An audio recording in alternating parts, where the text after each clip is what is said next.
My daughter called me at 2:30 in the morning, whispering, "Had, please come get me." When I arrived at her in-laws' house, her mother-in-law blocked the door and said she is not leaving.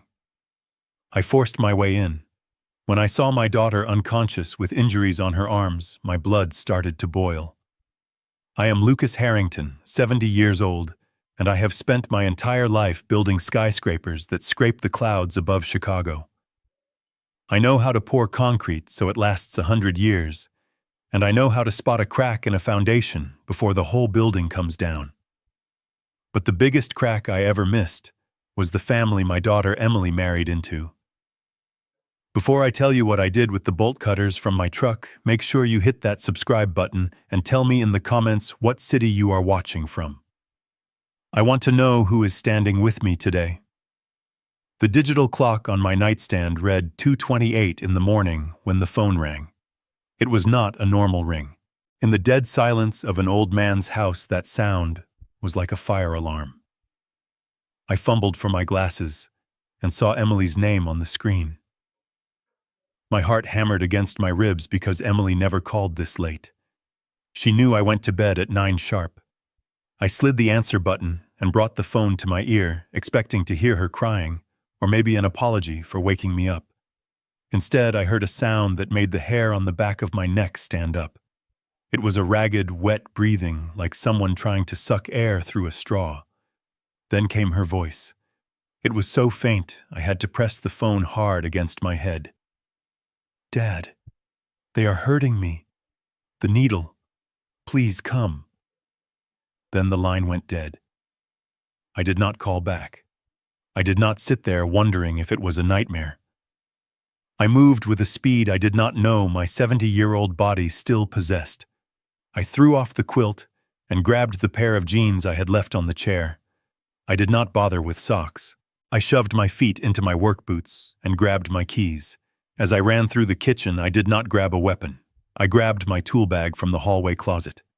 It was instinct. I am a builder. I fix things. And right now my daughter was broken. I jumped into my beat-up Ford F-150. The engine roared to life, a sound that usually comforted me, but tonight it sounded too slow. I backed out of the driveway, tearing up a patch of grass, and slammed the gear into drive. The drive to the Voss estate usually took 30 minutes. I made it in 15. The streets of Chicago were empty skeletons of steel and concrete flashing by my window. I ran 3 red lights. I did not care. All I could hear was that whisper. The needle. What did she mean by the needle? Emily was a kindergarten teacher. She was the softest soul I knew. She terrified of shots at the doctor. The idea of her near a needle made no sense unless someone was forcing it on her. I pulled up to the Voss mansion. It was a monstrosity of modern architecture, all glass and sharp angles, sitting behind a wrought iron gate. It looked like a fortress designed to keep people out, or maybe keep secrets in. I did not wait for the gate to open. I drove my truck onto the sidewalk, crushing their manicured hedges, and pulled right up to the front porch. The headlights of my truck flooded the front entrance with blinding white light. And there she was. Beatrice Voss. My daughter's mother-in-law stood behind the massive glass front doors. She was wearing a silk robe that probably cost more than my truck and holding a glass of red wine. She looked like she was waiting for a delivery, not her daughter-in-law's father. She did not look scared. She looked annoyed. I jumped out of the truck, leaving the door open and the engine running. I stormed up the steps, my heavy boots thudding against the marble. Beatrice just stood there on the other side of the glass, sipping her wine. She locked eyes with me and smirked. I reached for the handle. Locked.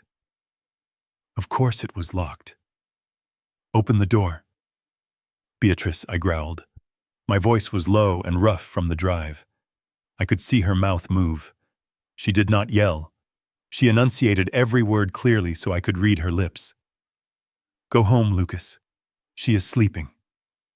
I slammed my fist against the glass. It was reinforced, hurricane-proof glass. It did not even vibrate. I screamed at her. She called me Beatrice. She said you are hurting her. Open this damn door or I will bring it down. Beatrice let out a dramatic sigh. She stepped closer to the glass and spoke louder so her voice was muffled but audible. She is having an episode, Lucas. We called the family doctor. She is delusional. If you come in here, you will only make it worse. Now get off my property before I call the police for trespassing. An episode. That was their favorite word. For the last 3 months, every time I wanted to see Emily, they said she was having an episode. She was tired. She was moody. She was adjusting to the medication. I had bought their lies because I wanted to respect my daughter's marriage. But tonight, the lie ended. I looked at Beatrice. I looked at the smug satisfaction on her face. She thought she had won. She thought a locked door and a property deed were enough to stop a father. She forgot who I was. I built half the foundations in this city. I know that everything can be broken if you apply enough pressure to the right spot. I did not say another word. I turned my back on her. I could feel her watching me, probably laughing, thinking I was walking away in defeat. I walked back to my truck. I reached into the bed of the pickup and pulled out my bolt cutters.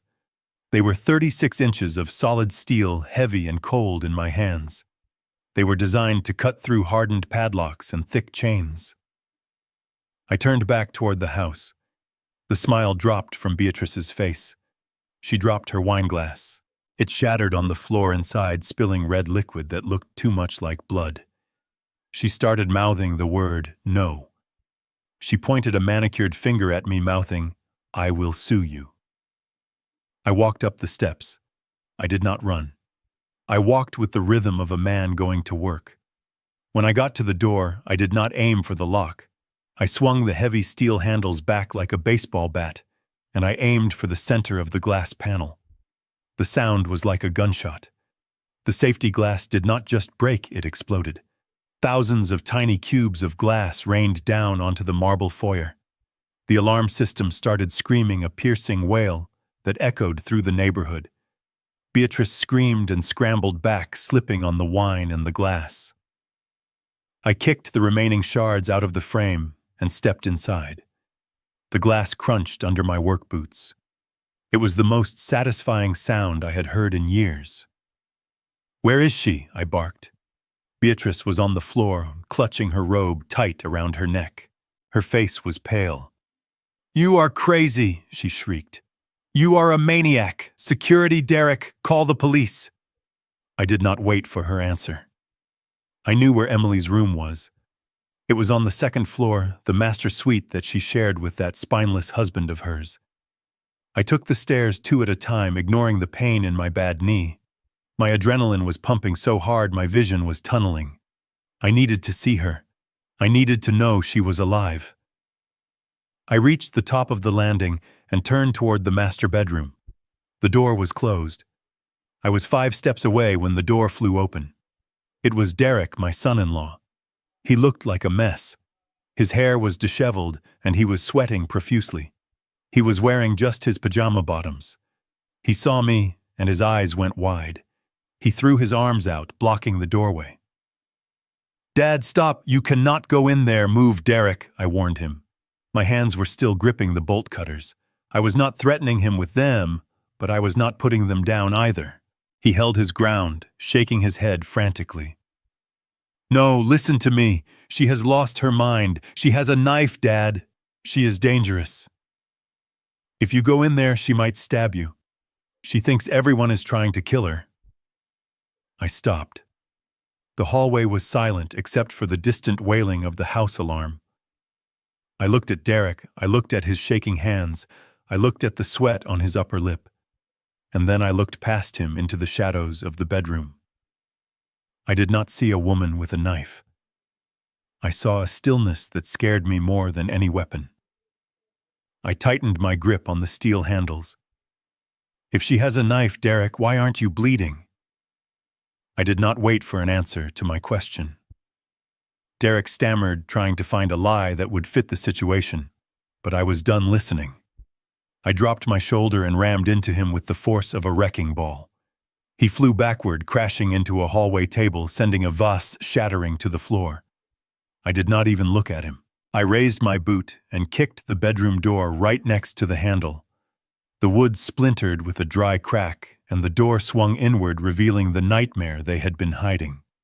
The air inside the room was thick and stale, smelling of rubbing alcohol and something metallic that tasted like copper. It was not the smell of a bedroom where a young couple slept. It smelled like a hospital ward where people go to die. I stepped inside and my heart stopped beating for a full second. There was no woman running around with a knife. There was no rampage. There was only my little girl Emily tied to the bed like an animal. She was strapped down with thick leather restraints, the kind they use in high-security psychiatric wards. Her wrists were bound to the headboard so tightly that her skin had turned purple around the edges. Her ankles were secured to the footboard. She was not moving. Her head was lolled to the side, and a thin line of white foam was trickling from the corner of her mouth down to her chin. Her eyes were open, but they were rolled back into her head, showing only the whites. I dropped the bolt cutters. They hit the carpet with a heavy thud. I rushed to her side, falling to my knees. "Emily. Baby. Daddy is here." I reached out to cup her face. Her skin was cold, clammy, and slick with sweat. I looked at her arms. The sleeves of her nightgown were pushed up, and what I saw made me want to burn this entire house to the ground. Her inner arms were a roadmap of agony. They were covered in fresh needle marks, some still oozing tiny drops of blood, others turning into dark, ugly bruises. Derek scrambled to the doorway behind me, panting and clutching his side where I had hit him. He saw me looking at the needle marks and immediately started his performance. "It is heroin," he screamed, his voice cracking with panic. "She has been doing it for months, Dad." We tried to stop her. "She gets violent when she is high. We had to tie her up so she would not hurt herself. Look at her. She did this to herself." I did not turn around. I placed 2 fingers against Emily's neck, searching for a pulse. It was there, but it was terrifyingly faint. It was a flutter, not a beat like a bird trapped in a cage and running out of air. "She is overdosing, Derek." I roared, not taking my eyes off her face. "Call an ambulance now. I am not calling anyone until she calms down." Derek yelled, stepping into the room. "If we call 911, they will arrest her for possession. We are protecting her reputation. We are handling this.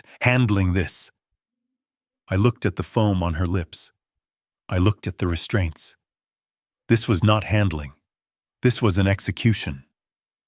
I reached for the buckle on the leather strap binding her left wrist. My hands were shaking, not from fear, but from a rage so pure it felt like lava in my veins. The leather was thick and stiff. I struggled with the prong, trying to free her. Suddenly a hand grabbed my shoulder and yanked me back. It was Derek. "Leave her alone," he shouted.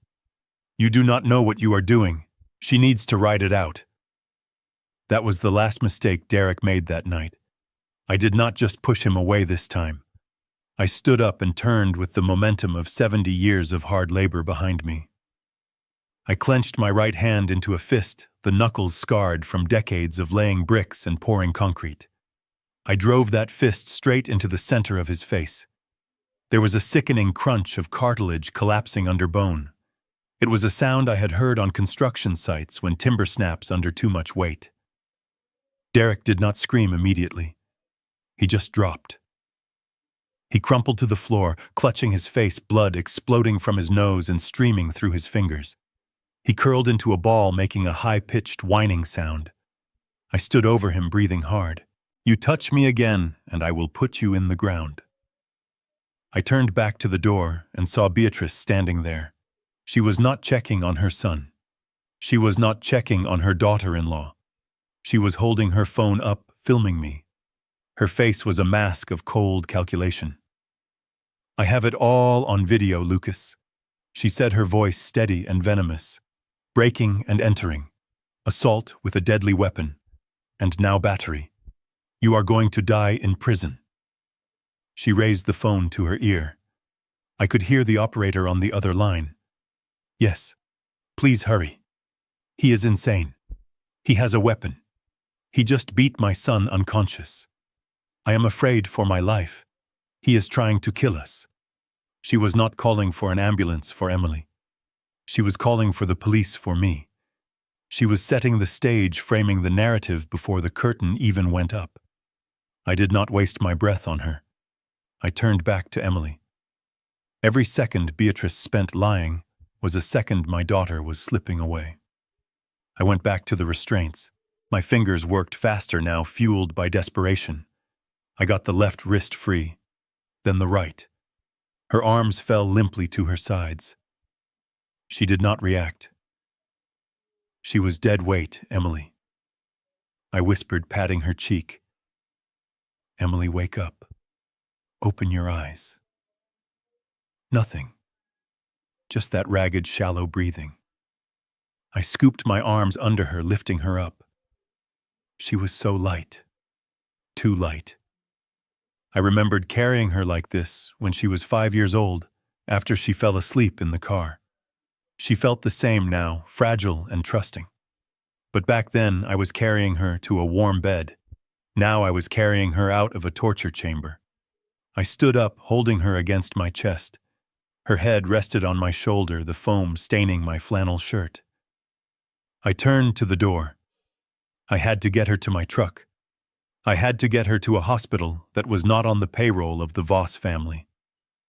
Beatrice was still in the doorway, blocking my path. Move, I said. She smiled. It was a small, victorious smile. You are not going anywhere, Lucas. Listen. And then I heard it. The wail of sirens growing louder and louder. They were close, too close. Beatrice must have hit the silent panic alarm when I first drove onto the lawn.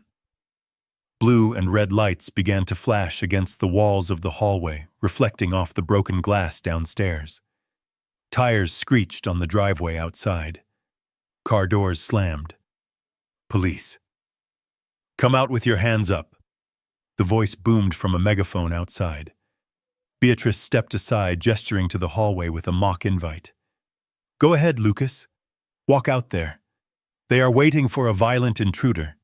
Do you think they will ask questions first, or shoot first? I looked at Derek groaning on the floor in a pool of his own blood. I looked at the bolt cutters lying on the carpet. I looked at my unconscious daughter in my arms. It looked exactly like what Beatrice wanted it to look like. A kidnapping gone wrong. An assault. But I could not stay here. If I stayed, Emily died. I tightened my grip on my daughter. I walked past Beatrice, ignoring the triumph in her eyes. I walked into the hallway. Below me, the front door was kicked open. 3 officers in tactical gear swarmed into the foyer, stepping over the shattered glass. They looked up the stairs and saw me. Freeze. Drop the girl. Put your hands in the air. 3 service weapons were pointed directly at my chest. I stopped at the top of the stairs. I did not put her down. I could not. She is dying, I yelled, my voice echoing off the high ceilings. She needs a hospital. Drop the girl or we will fire. The lead officer shouted, his finger tightening on the trigger. I looked down at Emily's pale face. I looked down the barrel of the guns. I took a step forward. Do not shoot, I screamed. Please, she is my daughter. But behind me, Beatrice screamed louder. He has a gun! He is going to kill her! The officers tensed. The air in the house crackled with impending violence. I stood on the edge of the stairs, holding the only thing in the world that mattered to me, while the world prepared to pull the trigger. The standoff on the stairs did not end with bullets, but it ended with me in handcuffs. I surrendered not because I was afraid of dying, but because I was afraid that if I died, there would be no one left to fight for Emily. They dragged me out of the Voss mansion and shoved me into the back of a squad car while paramedics loaded my daughter onto a stretcher. I watched through the wire mesh of the police car window as Beatrice stood on the porch, wrapping a cashmere shawl around her shoulders, looking like a grieving victim instead of the architect of this nightmare. The emergency room at St. Jude's Hospital was a blinding white purgatory of fluorescent lights and the smell of antiseptic that failed to cover the scent of fear. They handcuffed my right wrist to the metal arm of a hard plastic chair in the waiting area. I was not treated like a worried father. I was treated like a criminal, a suspect, a threat. My flannel shirt was torn and stained with sweat. My work boots were covered in mud from the Voss's lawn. My knuckles were bruised and bloody from where I had connected with Derek's face. To the staff passing by, I looked exactly like what Beatrice said I was. A violent, unhinged old man. Beatrice arrived 20 minutes later. She did not come alone. She walked in flanked by Derek, who had a bandage taped across his broken nose, and a man in a sharp gray suit who I assumed was their family lawyer. But the worst part was not who she brought with her, it was who she walked toward. A doctor in a pristine white coat emerged from the double doors of the trauma unit. He did not look like an overworked ER doctor. He looked rested and expensive. He had silver hair and a watch that cost more than my house. Beatrice greeted him by name. Dr. Sterling. She reached out and took his hands, her face crumpling into a mask of theatrical worry. "Thank God you are here, Dr. Sterling," she said loud enough for the police officer standing guard over me to hear. "This has been the most traumatic night of our lives. Is she stable? Did the drugs cause permanent damage?" The officer next to me shifted his weight and glared at me. "See?"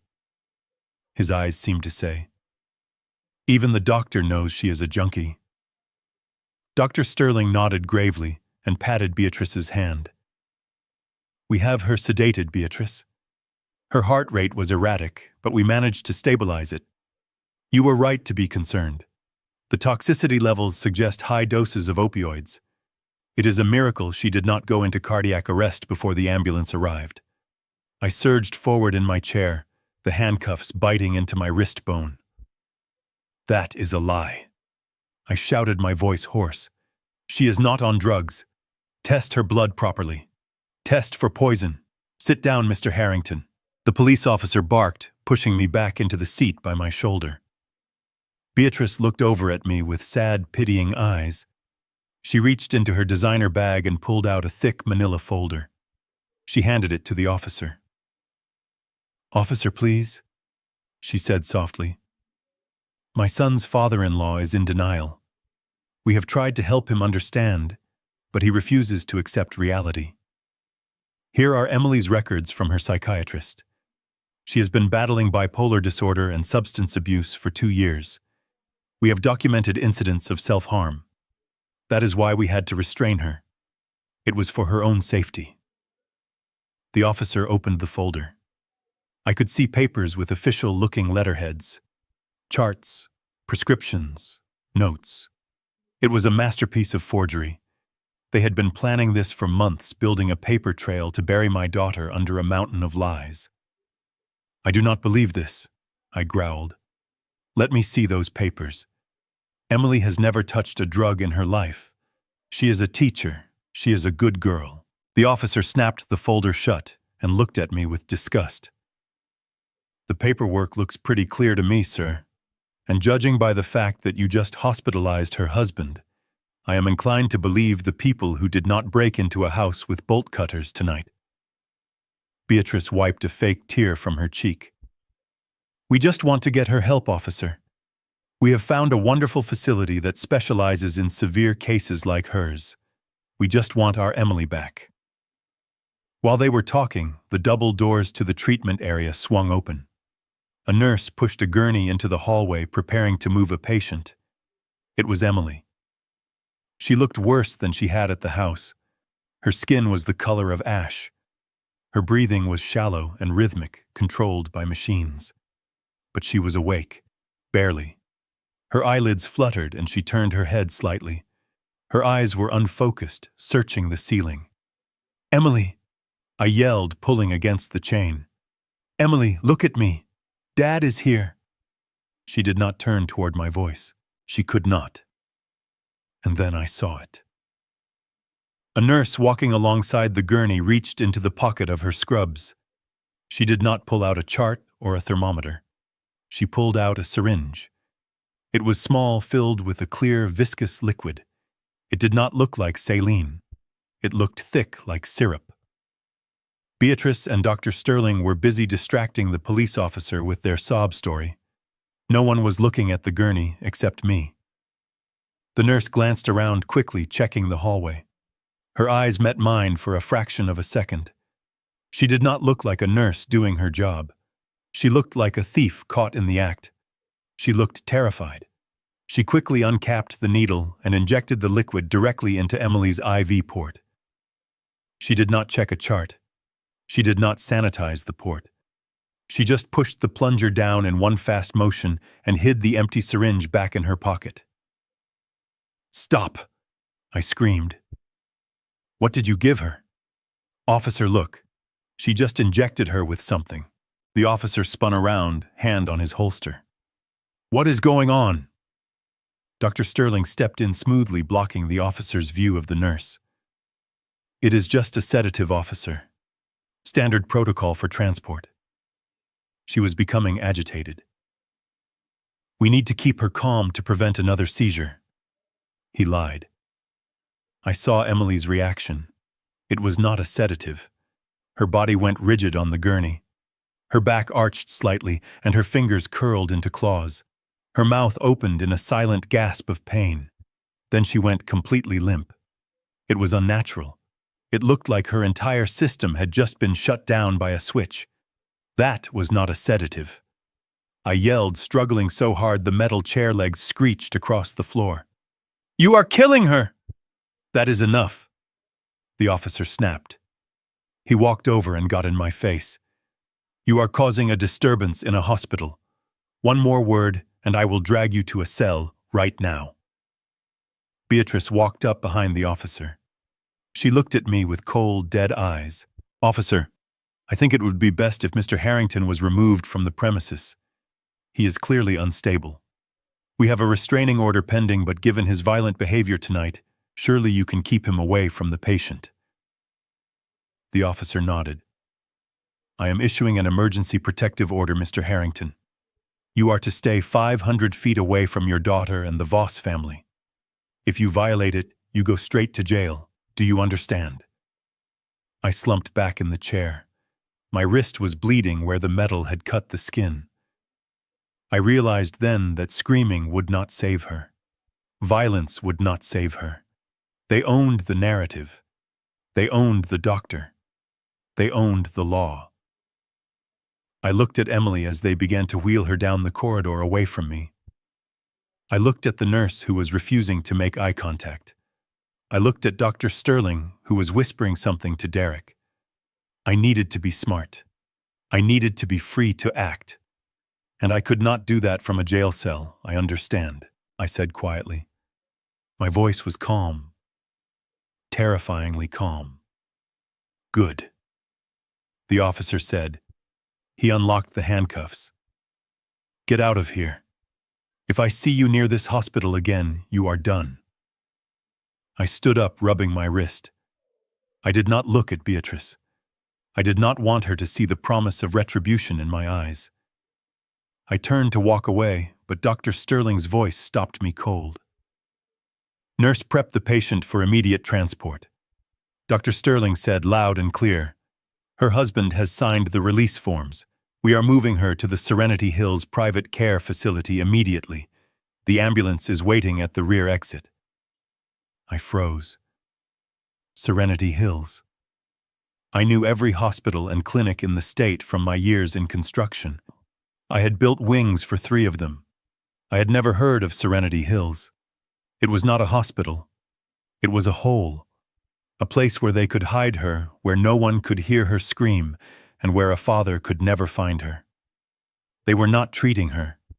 They were disappearing her. I walked out of the sliding glass doors into the cold night air. I did not go to my truck. I went around the corner into the shadows and waited. I had 500 feet of law between me and my daughter, but I had a lifetime of rage fueling my legs. I was going to follow that ambulance, even if I had to run until my heart exploded. The holding cell smelled of stale urine and industrial bleach. It was a smell I knew well from working on job sites in the worst parts of Chicago. But tonight, it smelled like failure. I sat on the cold metal bench, my elbows on my knees, staring at the concrete floor. The adrenaline from the hospital was fading, and in its place a cold, hard realization was setting in. I had played right into their hands. Beatrice and Derek wanted me to lose my temper. They wanted me to look like a violent old man so they could get me out of the way, and I had given them exactly what they wanted. I looked at the scratches on my wrists from the handcuffs. I thought about Emily lying on that gurney, her body limp, her mind clouded by whatever poison that nurse had pushed into her veins. They had separated us. They had built a wall of legal paper and police officers between a father and his daughter. But walls are my business. I know how to build them, and I know how to tear them down. I used my one phone call to dial a number I had not used in 5 years. Harrison Thorne. He was not a family lawyer. He was a shark in a $3,000 suit. He was the kind of lawyer you called when you wanted to burn the other side to the ground. He answered on the second ring, even though it was 3 in the morning. Harrison. "It is Luke Harrington," I said. I did not have to explain who I was. Harrison never forgot a client, especially not one who had made him a partner in his firm by handling the construction litigation for the city's biggest skyline project. "Luke." His voice was crisp and alert. "Why are you calling me at this hour? I am in the precinct on 5th. Beatrice Voss and her son just had me arrested for assault. I need to get out. Now. I will be there in 20 minutes, he said. Say nothing. Sign nothing. I hung up the phone and leaned back against the cinder block wall. The waiting was the hardest part. It gave me time to think. It gave me time to connect the dots that I had been too blind to see before. Why now? Why were they doing this to Emily now? Beatrice loved her reputation. Having a daughter-in-law in a mental institution was not good for her image as the perfect charity matriarch, unless the alternative was worse, or unless the reward was worth the scandal. Then it hit me. The trust fund. My late wife Sarah had set up a trust for Emily before she passed away. It was $5 million generated from Sarah's family investments and my construction business profits. Sarah was smart. She knew Emily was too kind, too trusting. She had locked the money away until Emily turned 35. She wanted Emily to be mature enough to handle that kind of wealth. Emily turned 35 in 3 months. If Emily was healthy and sane on her birthday, she would get full control of the $5 million. She could leave Derek. She could buy a new house. She could cut Beatrice off. But if Emily was declared mentally incompetent before her birthday, if she was committed to a long-term facility, if a court ruled she could not manage her own affairs, then the control of the trust would go to her next of kin, her legal guardian, her husband, Derek. My blood ran cold. This was not about drugs. This was not about mental illness. This was a heist, a $5 million robbery in slow motion. They had spent the last year gaslighting her, making her look unstable, feeding her pills to make her sick, all so they could step in right before the deadline and seize the money. They were drowning in debt. I knew Beatrice had leveraged the mansion 3 times. I knew Derek was a failed day trader. They needed that money to survive, and they were willing to sacrifice my daughter's life to get it. I stood up and paced the small cell. 3 steps forward, turn. 3 steps back, turn. The rage was building again, but this time it was focused. It was cold. I was not going to punch Derek again. I was going to dismantle his entire life, brick by brick.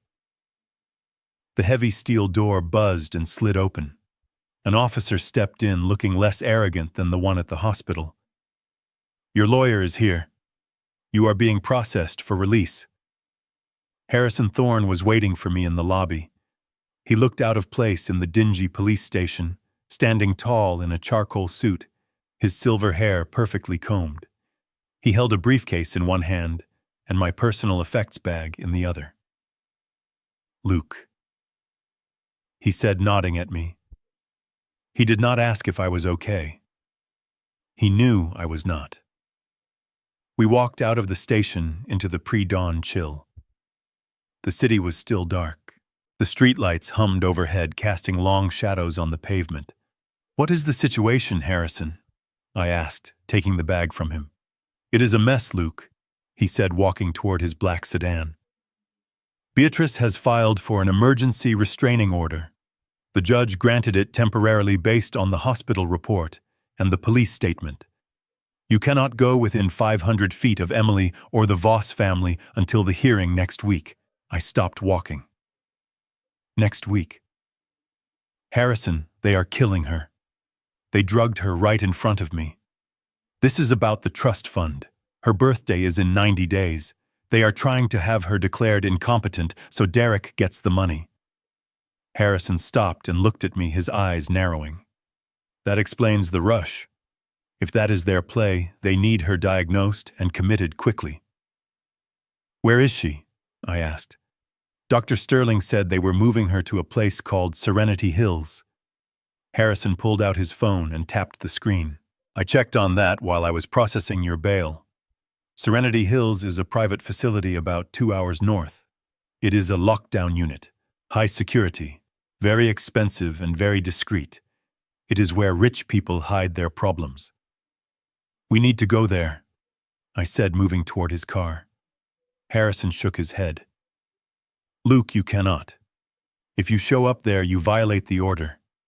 They will throw you back in this cell, and this time no bail. You need to go home, shower, eat. Let me handle the legal side. We will petition for an independent medical evaluation." I ignored him. I ripped open the plastic bag holding my belongings, my wallet, my keys, and my phone. I turned my phone on. The screen lit up, showing a picture of Emily and me at her college graduation. She looked so happy then, so full of life. "I am not going home, Harrison, and I am not going to Serenity Hills." Harrison looked confused. "What are you talking about? You just said they are taking her there." I tapped the app icon on my phone. It was a simple tracking app, the kind parents use to keep tabs on their kids. Last year, for her 31st birthday, I gave Emily a necklace, a silver locket with a picture of her mother inside. Derek laughed at it. He called it cheap, sentimental junk, but I made it myself. And inside the lining behind the photo, I embedded a micro GPS chip. It has a battery life of 3 years. I told Emily never to take it off because it was her mother watching over her. I looked at Harrison. I never told her about the chip. I did not want her to think I was a controlling old man. I just had a bad feeling about Derek even back then. I wanted to know I could find her if I ever needed to. I opened the map. A small red dot pulsed on the screen. Harrison leaned in, looking over my shoulder. "The ambulance left the hospital 30 minutes ago," Harrison said. "They should be on the interstate heading north if they are going to Serenity Hills." I zoomed in on the map. The dot was not on the interstate. It was not heading north. It was moving east. Fast. "That is not the way to the clinic," Harrison said, his voice losing its professional calm. "That is the industrial district." I watched the red dot moving through the grid of streets I knew better than the back of my hand. It bypassed the highway on-ramp. It turned down a road that led away from the residential areas, away from the hospitals, away from civilization. It was heading toward the lake. "Why are they going to the lake, Luke?" Harrison asked. I did not answer. My stomach twisted into a knot. There was nothing out there at this hour. Just warehouses, shipping containers, and the dark freezing water of Lake Michigan. "They are not taking her to a clinic, Harrison," I said, my voice trembling with a new kind of fear. "They lied about the transfer." The red dot slowed down and then stopped. It hovered right on the edge of the blue expanse of the map. "They are at the docks," I said. "The docks, the shipping yards, At 4 in the morning, Harrison looked at me, and for the first time I saw fear in the shark's eyes. Luke, get in the car. I did not need to be told twice. I threw my bag into the back seat and jumped into the passenger side. Harrison floored the gas, and the luxury sedan roared to life, tearing down the empty street. I stared at the phone screen, praying for the dot to move back toward the road, praying that maybe the driver was just lost. But the dot stayed still, right on the edge of the water. They were not trying to cure her. They were trying to erase her. And I was 20 minutes away. Harrison drove me to the impound lot where my truck had been towed, and I have never moved faster in my life. I paid the release fee with shaking hands, and the moment I turned the key in the ignition of my old Ford F-150, I felt a surge of power that I had not felt in the lawyer's luxury sedan. This truck was 20 years old. It was made of heavy American steel, not plastic and fiberglass. It had scars and dents from decades of construction sites, just like me. Tonight, it was not a work truck. It was a weapon. I peeled out of the lot, ignoring the speed limit signs. The GPS dot on my phone was still moving east toward the industrial docks. I knew that route. There was nothing out there but shipping containers, rusting cranes, and deep cold water. If they got Emily onto a boat, or if they just planned to dump the vehicle, she would be gone forever. The thought made my foot press the gas pedal all the way to the floor. The engine roared a deep, guttural sound that vibrated through the steering wheel and into my bones. I caught sight of them 5 minutes later. The private ambulance was a white van with no markings other than a generic medical cross. It was speeding, weaving through the late-night traffic of the industrial district. I narrowed my eyes. That was not how an ambulance drove when it was transporting a patient. That was how a criminal drove when he was running from a crime scene. I pushed the truck harder. The distance between us closed. I could see the silhouette of the driver in the side mirror of the van. He was not wearing scrubs. He was wearing a dark hoodie, and he was smoking a cigarette. I saw him glance in his mirror and see my headlights. He did not slow down. He sped up. The chase was on. We tore past the warehouses, doing 80 miles an hour in a 40 zone. The van swerved violently, running a red light and nearly clipping a delivery truck. I stayed right on his bumper. My heart was hammering against my ribs, but my hands were steady. I had driven heavy machinery on ice and mud. I knew how to handle a vehicle at its limit. I pulled into the left lane, bringing my truck alongside the van. I looked over. The driver looked at me, and I saw the recognition in his eyes. He knew who I was. He yanked his steering wheel to the left, trying to sideswipe me, trying to run me off the road and into the concrete median. Metal screamed against metal. Sparks flew up past my window like fireworks. The impact shook my teeth, but I held the line. My truck was heavier. It was a tank. I forced him back into his lane, but he did not give up. He brake-checked me, trying to make me smash into his rear doors where Emily was. He was using my daughter as a shield. The docks were coming up fast. I could see the cranes looming against the night sky like giant metal skeletons. I knew the layout of this road. In 2 miles, it ended at the pier. If he reached the pier, he could drive right onto a waiting cargo ship, or worse, he could drive the van straight into the water to destroy the evidence. I looked at the rearview mirror. No police. No witnesses. Just me and the man trying to kill my child. I realized then what I had to do. I could not just stop him. I had to wreck him. But I had to do it in a way that would not kill Emily. I needed a controlled crash. I needed to create a scene so big and so violent that the state police would have to come. I needed to summon the cavalry by making a disaster. I took a breath. I gripped the wheel until my knuckles turned white. "I am sorry, baby girl," I whispered. "Hold on tight." I waited for a gap in the concrete median. I saw a stretch of open road ahead. I floored the gas, pushing the truck past its red line. I surged forward, inching past the van until my front bumper was even with his front wheel. I did not hesitate. I turned the wheel hard to the right. I used the pit maneuver, a move I had seen police use on television, but I put the weight of a 3-ton truck behind it. I slammed into his front fender. The impact was thunderous. The van lost traction immediately. It fishtailed wildly, tires smoking and screeching against the asphalt. The driver lost control. The van spun sideways, sliding across the road like a hockey puck. But I had not calculated the momentum correctly. My truck was tangled with his. When the van flipped onto its side, it took me with it.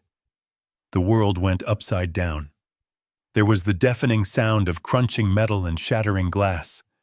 My windshield exploded inward. The roof of my cab caved in. I felt a sharp tearing pain in my head, and then the crushing weight of the seatbelt digging into my chest. My truck rolled once, twice, and then slammed into a concrete barrier, coming to a rest on its roof. Silence. For a moment there was only silence and the hissing of steam from the busted radiator. I hung upside down in the darkness. My vision was blurry. Something warm and wet was dripping into my eyes. Blood. I tasted copper in my mouth. My left arm was numb. I tried to move and a bolt of agony shot through my ribs, making me gasp. I have to get up, I told myself. Get up, old man. She is still in there. I fumbled for the seatbelt release. My fingers were slippery with blood. I finally found the button and clicked it. I fell hard, hitting the roof of the cab, which was now the floor. I groaned, fighting the urge to pass out. I kicked at the passenger door. It was jammed. I kicked again, screaming with the effort, channeling every ounce of pain into force. The door groaned and popped open. I crawled out onto the asphalt. The cold air hit my face, stinging the open cut on my forehead. I wiped the blood from my eyes and looked around. The ambulance was 20 yards away, lying on its side. The engine was smoking. The driver's side was crushed against the pavement. The back doors were twisted but closed. Then I saw the fire. A small flicker of orange flame was licking at the undercarriage of the van near the fuel tank. Panic, cold and sharp, pierced through my concussion. Emily! I screamed. I dragged myself toward the van. My legs felt like they were made of lead. I stumbled, fell, and got back up. I ran limping toward the burning vehicle. The driver of the van had managed to crawl out through the broken windshield. He was bleeding, holding his arm, looking dazed. He saw me coming. He saw the look in my eyes. He did not stay to fight. He turned and ran, disappearing into the darkness of the shipping yards. Coward. I reached the back doors of the ambulance. They were jammed shut. I grabbed the handles and pulled. Locked. I looked around for a tool, a rock, anything. I saw a piece of guardrail that had been torn off in the crash. I grabbed it, my muscles screaming in protest. I smashed the window of the back door. I reached in through the jagged glass and unlocked the latch. I threw the doors open. Emily was there. The gurney had overturned, but the straps had held her in place. She was hanging sideways, suspended in the darkness. She was still unconscious, limp as a rag doll. I climbed inside the overturned van. The heat was rising. I could smell the gasoline, now sharp and pungent. I fumbled with the straps. My hands were shaking uncontrollably. Come on, come on! The fire was growing. I could hear the crackle of flames eating through the metal. I got the last buckle open. Emily fell into my arms. She was dead weight. I wrapped my arms around her, shielding her head with my hand. I dragged her toward the open doors. I pulled her out onto the road. I did not stop. I hooked my arms under her shoulders and dragged her backward across the pavement, away from the burning van. 10 feet. 20 feet. Behind us, the gas tank ignited. Boom. The explosion knocked me flat. A wave of heat washed over us, singeing the hair on my arms. I curled my body around Emily, protecting her from the debris. I lay there on the cold asphalt, gasping for air, my cheek pressed against the ground. I looked at Emily. Her face was dirty, smudged with soot, but she was breathing. She was alive. Then I saw the lights. Not the red lights of the fire truck, but blue lights. Dozens of them. They were coming from the highway entrance. State troopers. The highway patrol. The neutral army I had prayed for. They swarmed the scene. Officers with flashlights running toward us. I tried to stand up to tell them who I was, to tell them about the poison, but my legs finally gave out. The world started to spin. The edges of my vision turned black. "Sir, stay down!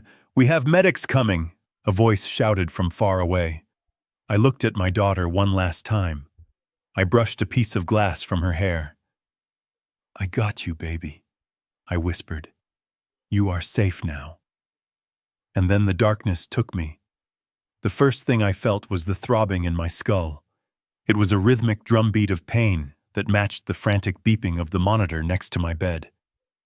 I tried to sit up, but a wave of nausea pushed me back down against the pillows. I blinked, trying to clear the fog from my vision. I was not in a jail cell, and I was not on the cold asphalt of the highway. I was in a hospital room. But it was not the pristine, silent private clinic Beatrice had tried to send us to. This was Cook County General. The walls were scuffed, the floors were worn, and the air smelled of floor wax and old coffee. It was the smell of a place where real people came to get saved, not hidden. "Luke, do not try to move yet. You have a severe concussion." The voice came from the chair in the corner. It was Harrison Thorne. My lawyer looked like he had been through a war zone. His expensive suit was rumpled, his tie was loose, and there was a smear of grease on his cheek, probably from helping drag me out of the wreckage. But his eyes were sharp. He was alert. "Where is she, Harrison?" I croaked. My throat felt like I had swallowed broken glass. "Where is Emily?" "She is in the ICU down the hall," Harrison said, standing up and pouring me a cup of water. "She is alive, Luke. You saved her." The state troopers took control of the scene. Because of the fire and the explosion, they bypassed the private ambulance protocol and brought everyone here. This is a state facility. Beatrice has no friends here, no payroll doctors, no board members to pull strings. I took the water, my hand shaking so bad water sloshed onto my hospital gown. I drank it in one gulp. "Is she safe?" "For now," Harrison said. "I went before a night court judge about an hour ago while you were unconscious. I showed him the GPS data. I showed him the photos of the crash site. I argued that the transport was an attempt to flee jurisdiction. The judge granted an emergency protective order valid for 24 hours. No one except medical staff and legal counsel is allowed in her room. Not Derek. Not Beatrice. Just us." I let out a breath I did not know I was holding. 24 hours. It was not a victory, but it was a lifeline. It gave us time to find the truth. "I need to see the doctor," I said, pushing the blanket off my legs. Harrison put a hand on my shoulder. "The attending physician is Dr. Aris. He is good. He is neutral. He is running a full toxicology screen now. Standard panel. Opioids, amphetamines, alcohol." "No," I said, swinging my legs over the side of the bed. The room spun violently, but I gripped the mattress until it stopped. "Standard panel is not enough. They will find the opioids Beatrice has been feeding her, and they will stop looking. They will just call her an addict, and case closed." I looked down at my flannel shirt. The nurses had cut it open to check my chest, but it was still hanging off me. I grabbed the fabric near the shoulder. There on the dark plaid were strands of hair. Long brown strands. Emily's hair. When I carried her out of the van, her hair was falling out in clumps, Harrison. I said, my voice trembling. I brushed her head, and it just came away in my hand. She is 32 years old. She is not going through chemotherapy. Opioids do not make your hair fall out. Heroin does not make your nerves fire so much pain that you pass out. I remembered the look on her face in the bedroom, the way her fingers curled into claws, The way she screamed silently when the nurse injected her. It was not a high. It was agony. "Get the doctor," I commanded. "Now." 5 minutes later, Dr. Aris walked in. He was a young man with dark circles under his eyes, looking exhausted but intelligent. He held a clipboard. "Mr. Harrington, you should be resting. You have 3 broken ribs and a head injury." I ignored him. "Doctor, tell me about my daughter's hair." Dr. Aris paused. "We noticed the alopecia while we were cleaning her up. It is diffuse hair loss. Significant. We also noted Misa's lines on her fingernails, white bands running across the nail bed. And the neuropathy?" I asked. "The pain. She is responding to pain stimuli even in her comatose state. Her nerves are hypersensitive." I looked him in the eye. "It is heavy metal poisoning." Dr. Aris frowned, checking his chart. "We are running a standard heavy metal panel.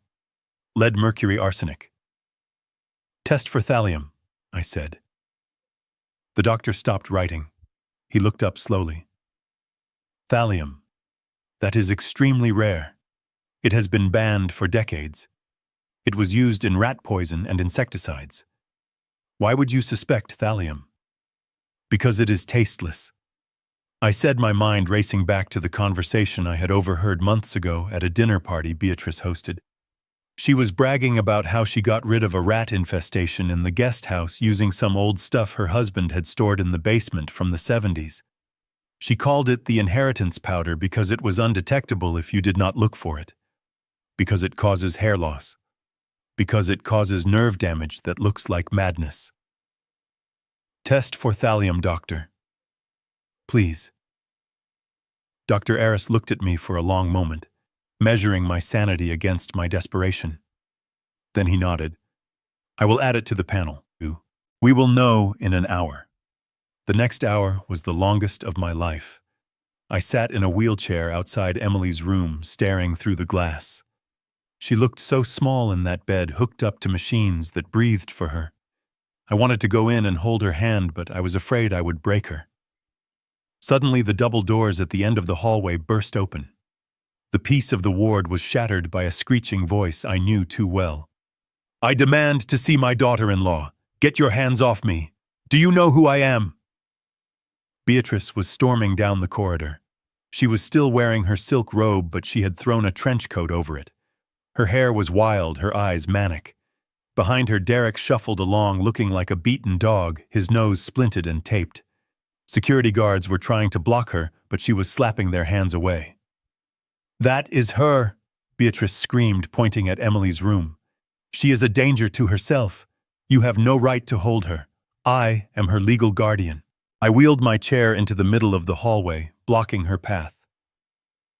"You are not her guardian yet, Beatrice," I said, my voice low and dangerous. "And you never will be."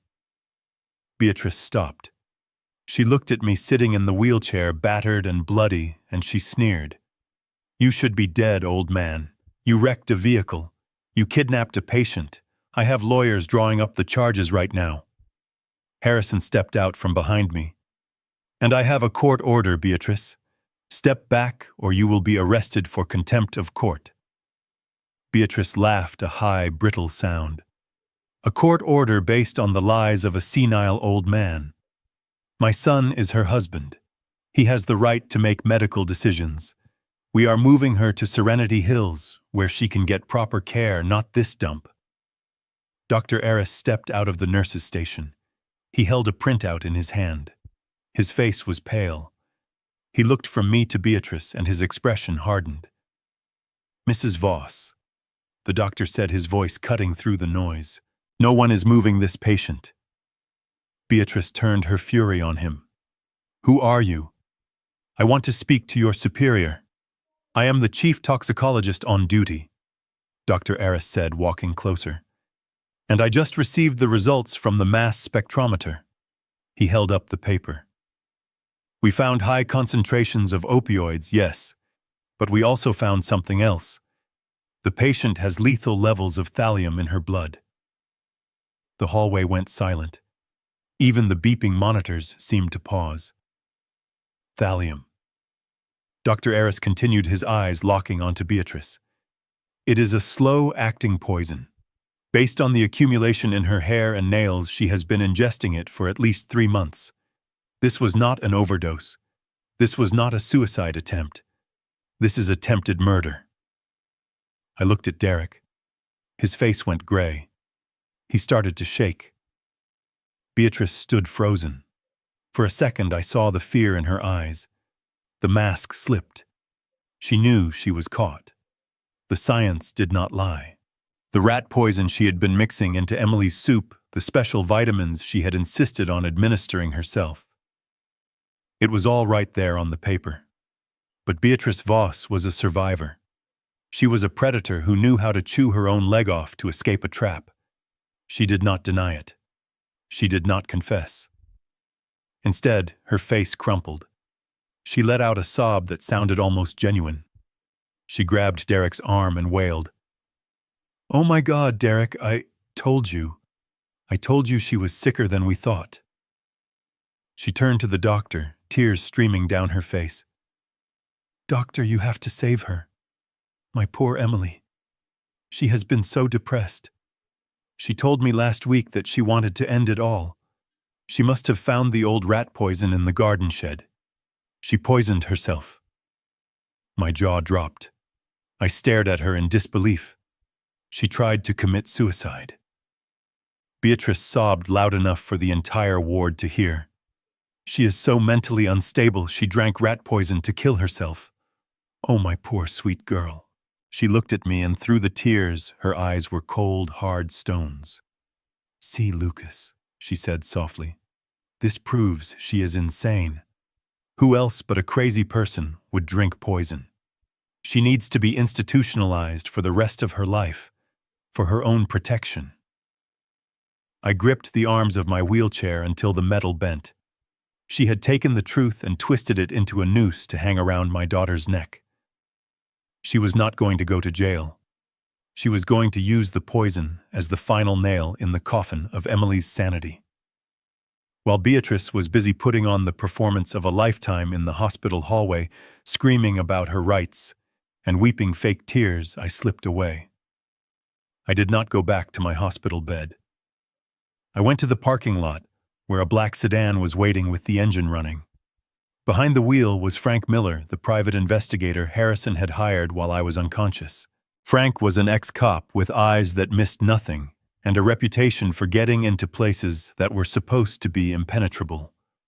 We drove back to the Voss estate in silence. The sun was starting to rise, casting a gray light over the city, but inside the truck, my mind was pitch black. I sat clutching my side, every bump in the road, sending a fresh jolt of agony through my broken ribs. But the physical pain was nothing compared to the cold fury burning in my gut. I knew what poison was in my daughter's blood. Now I needed to find the bottle. I needed to find the reason. And I needed to find it before Beatrice could destroy the evidence. The mansion loomed ahead, dark and silent. The police tape from earlier that night fluttered in the wind across the broken front entrance, but the house itself looked abandoned. Beatrice was at the hospital. Derek was with her. The staff had likely been sent home to keep them from witnessing the drama. The house was empty, or at least it was supposed to be. We did not go through the front door this time. I knew this house. I had looked over the blueprints when Carlos and Vanessa bought it, even though they ignored my advice on the foundation. I knew there was a service entrance around the back near the garage used by the caterers and the cleaning crew. Frank picked the lock in 10 seconds. We slipped inside into the mudroom. The air in the house was still and cold. It smelled of expensive cleaning products and the lingering scent of that wine Beatrice had spilled. We moved quietly through the kitchen, avoiding the shattered glass that still littered the foyer. "We need to find Derek's office," I whispered. "Beatrice runs the show, but Derek handles the money. If there is a reason they need that trust fund so badly, it will be in his paperwork." We went up the back stairs, the ones the servants used. Derek's office was on the second floor, down the hall from the master bedroom where I had found Emily. The door was closed. I turned the handle. Locked. Of course. Frank stepped forward and used a tension wrench. Click. The door swung open. If the rest of the house was a showroom of perfection, Derek's office was a chaotic disaster. Papers were strewn everywhere. Files were piled on the floor. Takeout boxes covered the mahogany desk. It smelled of stale cigar smoke and fear. It was the room of a man who was losing control. Frank started on the filing cabinets. I went to the desk. I swept aside the empty coffee cups and started looking at the papers. It did not take long to find the truth. It was not hidden. It was right there on the surface, screaming for attention. Here, I said, holding up a stack of letters with red, bold print. They were foreclosure notices. Not just one. 3.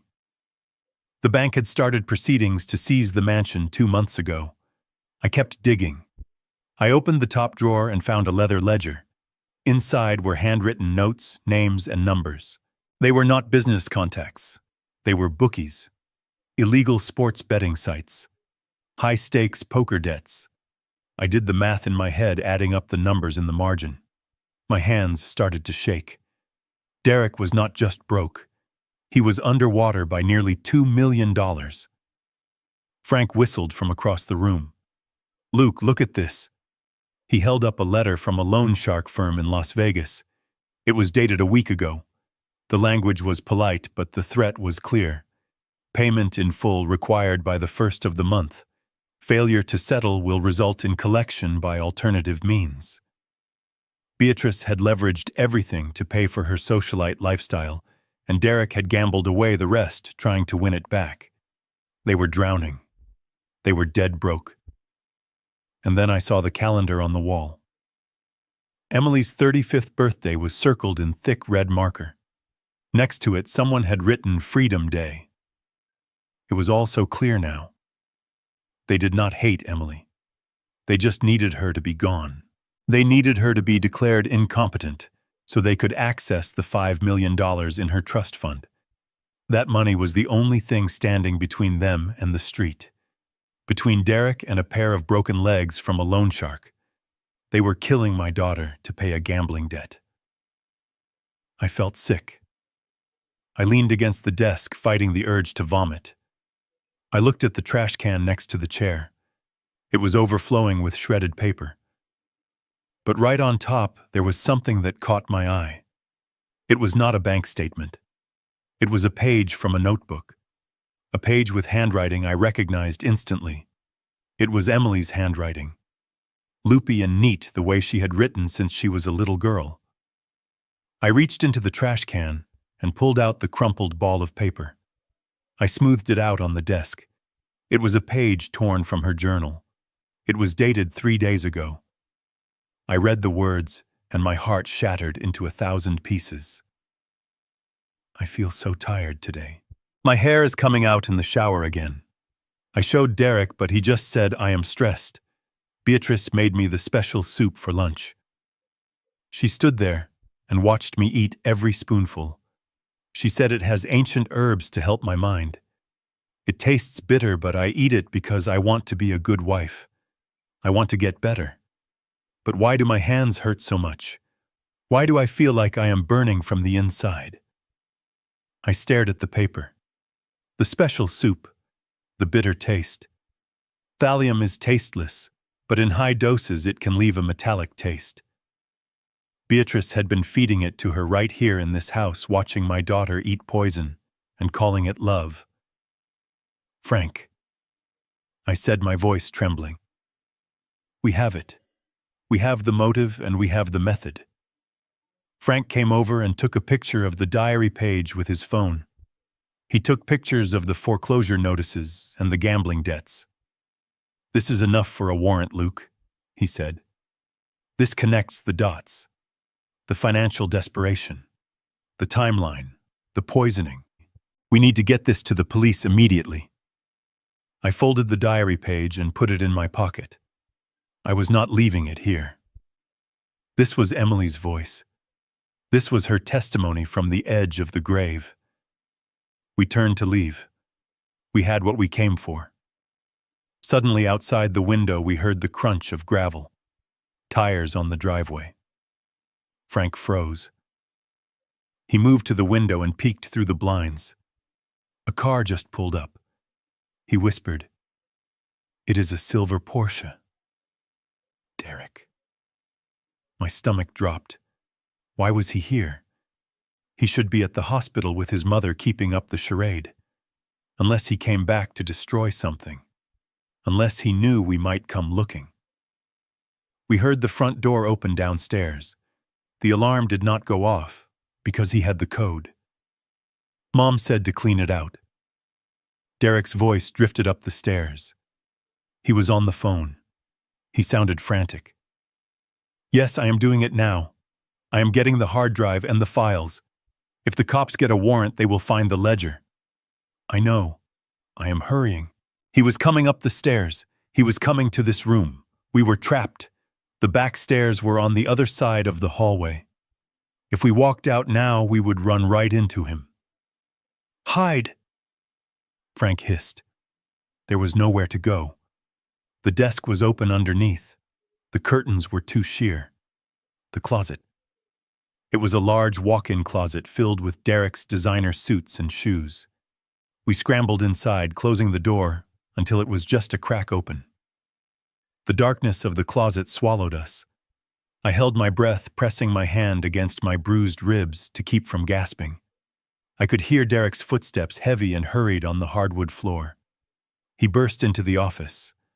I could see a sliver of the room through the crack. He looked like a man possessed. His nose was bandaged, his eyes wild. He threw his phone on the couch and ran to the desk. He started sweeping papers into a black duffel bag.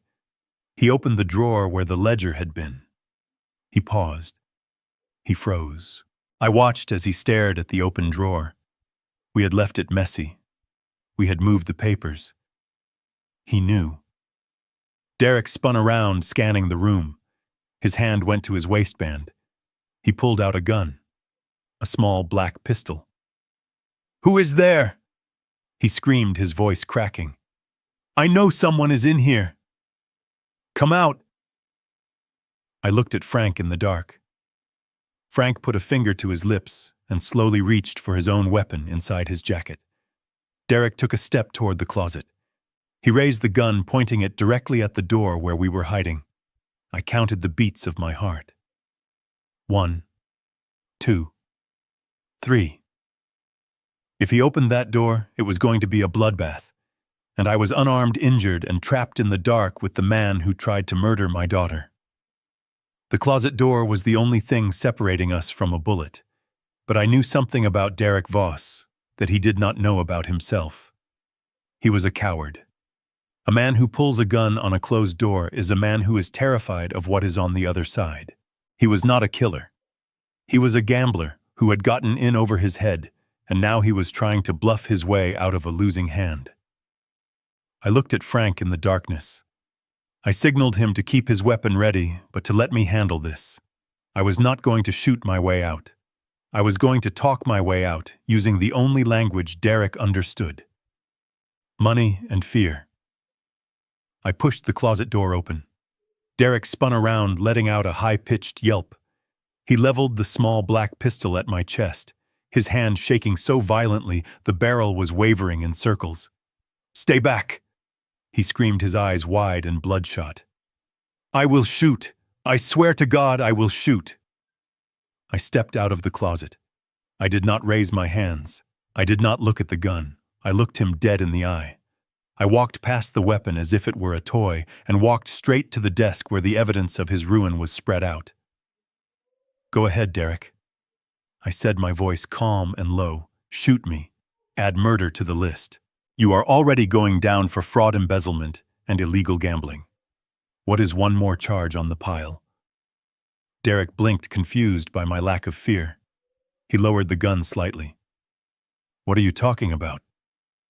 I picked up the foreclosure notice from the bank. I held it up so he could read the bold red letters. "I know everything, Derek," I said. "I know about the $2 million you owe to the Vegas loan sharks. I know the bank is taking this house in 30 days. I know you emptied your joint savings account 3 months ago. You are not grieving for your wife. You are broke. You are desperate. And you are selling Emily's life to pay your bookie." Derek's face went pale. The gun dipped lower. "How did you get that?" "That is private." "Private." I laughed, a harsh, dry sound. "You lost the right to privacy when you started poisoning my daughter. I saw the calendar, Derek. Freedom Day. That is what you call her birthday, right? The day the trust fund opens up. $5 million. Just enough to pay off your debts and keep living in this fake palace with your mother." I took a step toward him. He took a step back, hitting the edge of the sofa.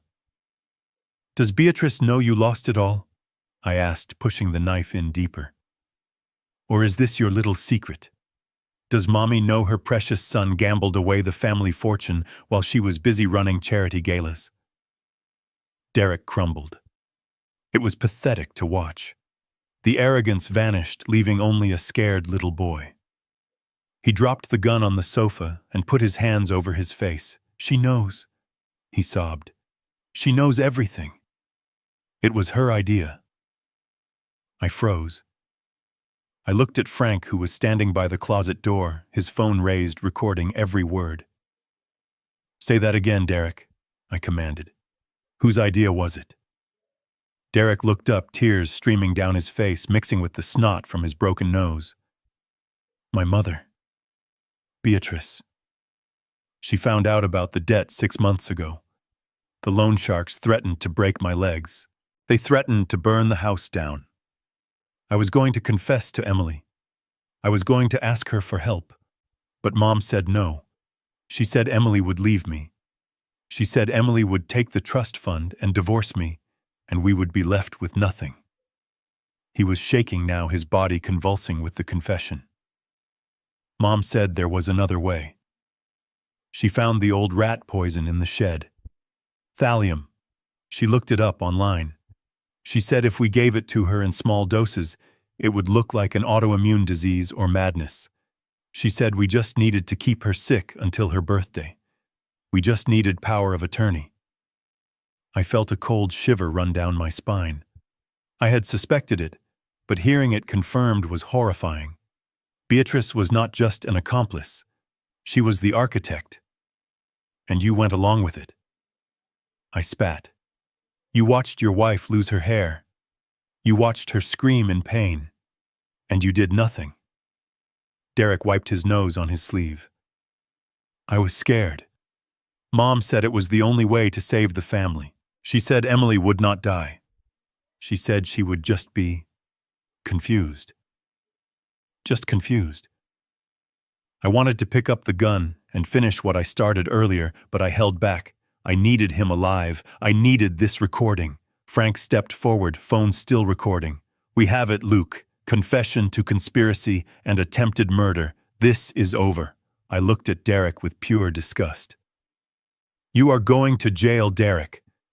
But if you testify against your mother, if you tell the police exactly what you just told us, maybe the judge will show you some mercy.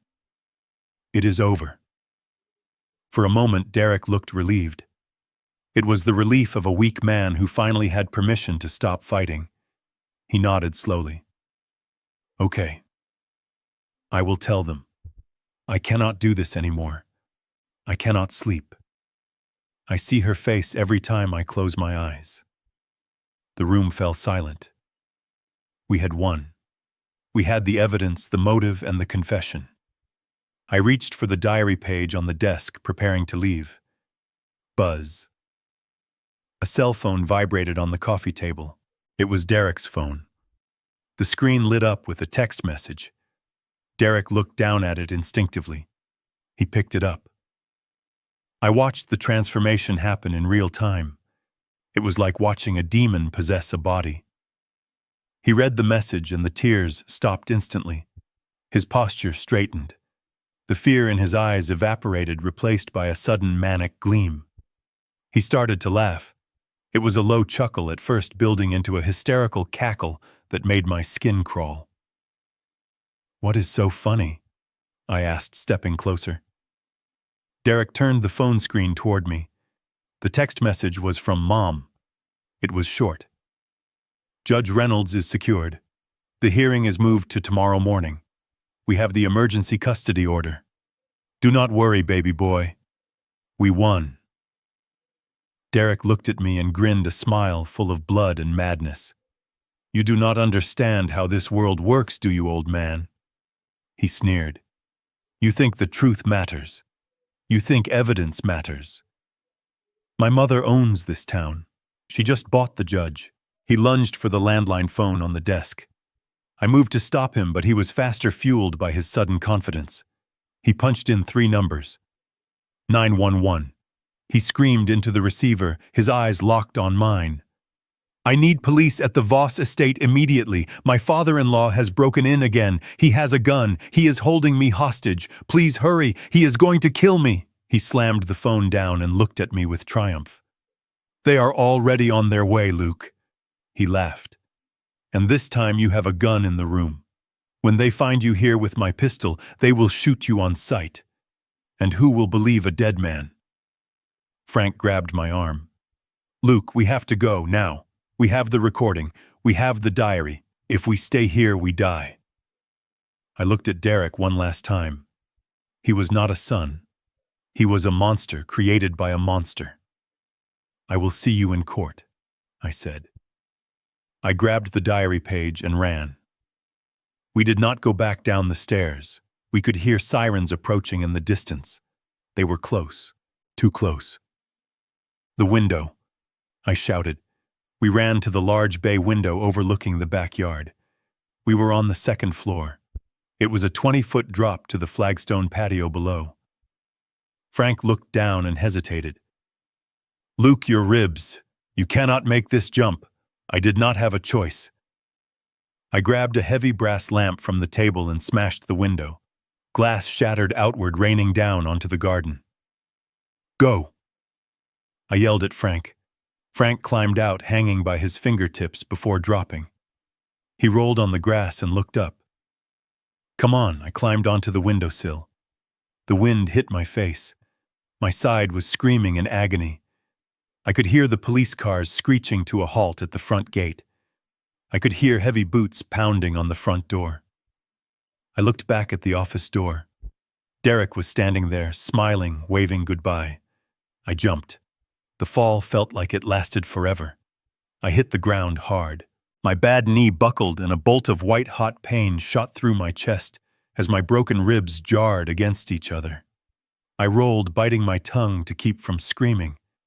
I tasted blood. Frank was there, instantly pulling me up. Move, Luke, move!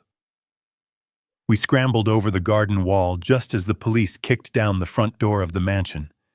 We ran through the neighbor's yard, ducking under hedges and jumping fences. We did not stop until we reached Frank's car, parked 3 blocks away. I collapsed into the passenger seat, gasping for air, clutching the crumpled diary page against my chest. Frank started the car and sped away into the morning traffic. We got the confession. Frank said, his breathing heavy, "But if the judge is in their pocket, then we have to fight them in the only place they cannot buy." I said, looking at the passing city, "We have to fight them in the open." The war for my daughter's life was moving from the shadows to the courtroom, and I was bringing a wrecking ball. Frank drove us to a neighborhood that was a world away from the manicured lawns and iron gates of the Voss estate. This was a place where houses stood shoulder to shoulder, and chain-link fences rusted in the damp morning air. We were looking for Rosa Martinez, the former housekeeper, who had worked for Beatrice for 10 years before being unceremoniously fired 2 weeks ago. Frank had dug up her address while I was recovering in the hospital. She was our last hope.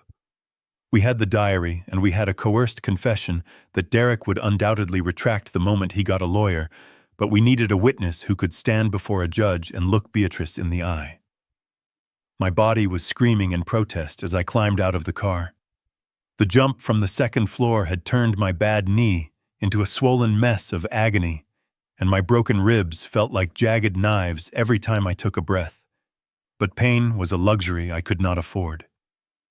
I limped up the cracked concrete path to Rosa's small bungalow. Frank stayed a few steps behind me, his hand hovering near his jacket, keeping watch for any police tales. I knocked on the peeling paint of the front door. For a long moment, there was silence. Then I heard the sound of a deadbolt sliding back and a chain rattling. The door opened a few inches, and a dark eye peered out suspiciously. "Rosa," I said, my voice raspy. "It is Luke Harrington, Emily's father." The eye widened in recognition and then immediately filled with fear. She tried to slam the door shut, but I was ready. I jammed my work boot into the gap, gritting my teeth as the impact jarred my injured leg. "Please, Rosa," I begged, pushing against the wood. "I just need to talk to you. They are killing her. Go away, Mr. Harrington." Rosa hissed, her voice trembling. "Beatrice told me if I ever spoke to you, she would make sure I never work in this city again. She knows people at immigration. She said she would have my family deported." I pushed harder, ignoring the pain. "Beatrice is going to prison, Rosa. She cannot hurt you anymore. But I need your help to put her there. Please. For Emily. You raised her more than Beatrice ever did." The mention of Emily made her hesitate. The pressure on the door lessened. I took the opportunity to push it open gently and stepped into the small, dim living room. It smelled of bleach and cooking oil. Religious candles flickered on a small altar in the corner. Rosa stood there in her housecoat, wringing her hands, looking like a woman trapped between her conscience and her survival. "I am not going to court," she said, shaking her head violently. "I cannot go up against the Voss family. They have money. They have power. I am just a maid.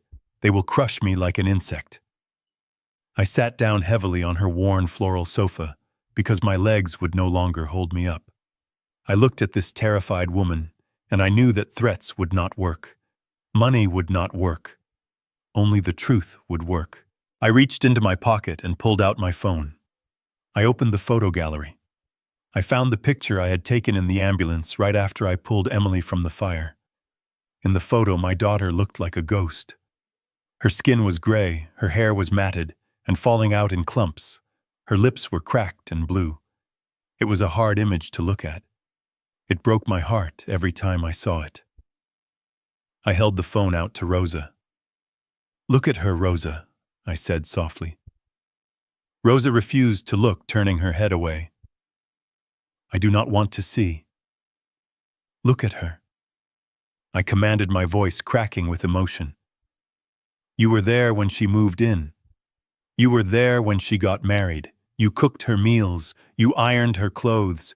You know she was healthy. You know she was happy. Look what they did to her in 3 months." Rosa slowly turned her head. Her eyes dropped to the phone screen. She gasped and covered her mouth with her hand. Tears welled up in her eyes and spilled over her cheeks. "Oh my God," she whispered. "Miss Emily, my poor sweet girl." "That is not sickness, Rosa," I said, leaning forward. "That is poison, thallium, rat poison, the kind you use in the basement." Rosa began to sob. She collapsed into the armchair opposite me, burying her face in her hands. "I knew it," she cried. "I knew something was wrong. Beatrice made me prepare the special soup every day for lunch. She brought me the herbs herself in a sealed jar. She said they were Chinese medicine for fertility. But one day I dropped the jar and it broke. The powder inside did not smell like herbs. It had no smell at all. When I tried to clean it up, Beatrice screamed at me. She called me stupid. She fired me on the spot and told me to get out. I waited for her crying to subside. Then I asked the question that mattered. "Will you testify, Rosa? Will you tell the judge about the powder? About how she controlled Emily's diet?" Rosa looked up at me with tear-stained eyes. She shook her head slowly. "It is my word against hers, Mr. Harrington. Beatrice will say I am a disgruntled employee lying for revenge because she fired me. The judge will believe the rich lady in the Chanel suit, not the maid. You need proof. Real proof." I slumped back against the sofa. She was right. Without physical evidence, Rosa's testimony would be shredded by Beatrice's lawyers. We needed something undeniable. Rosa wiped her eyes with the sleeve of her robe. She looked at me, and for the first time the fear in her eyes was replaced by anger. A righteous anger. "She is a devil," Rosa said. "She trusts no one, not even her son. She thinks everyone is stealing from her. That is why she watches everything." I frowned. "What do you mean she watches everything?" Rosa leaned in, lowering her voice as if Beatrice could hear us even here. "The cameras," she whispered. My heart skipped a beat. "What cameras, Rosa?" "I have been in that house 100 times. I never saw any cameras inside." "You are not supposed to see them," Rosa said. "Beatrice had them installed 2 years ago after she lost a diamond earring and blamed the catering staff. She put them everywhere. In the hallways, in the living room, and in the kitchen. In the kitchen." I sat up straighter, ignoring the stabbing pain in my ribs. "Where in the kitchen?" "In the smoke detectors," Rosa said. "They are tiny pinhole cameras. She watches the staff to make sure we are not stealing food or silverware. She watches everything that happens on that island counter." The island counter. That was where the food was prepared. That was where the soup was made.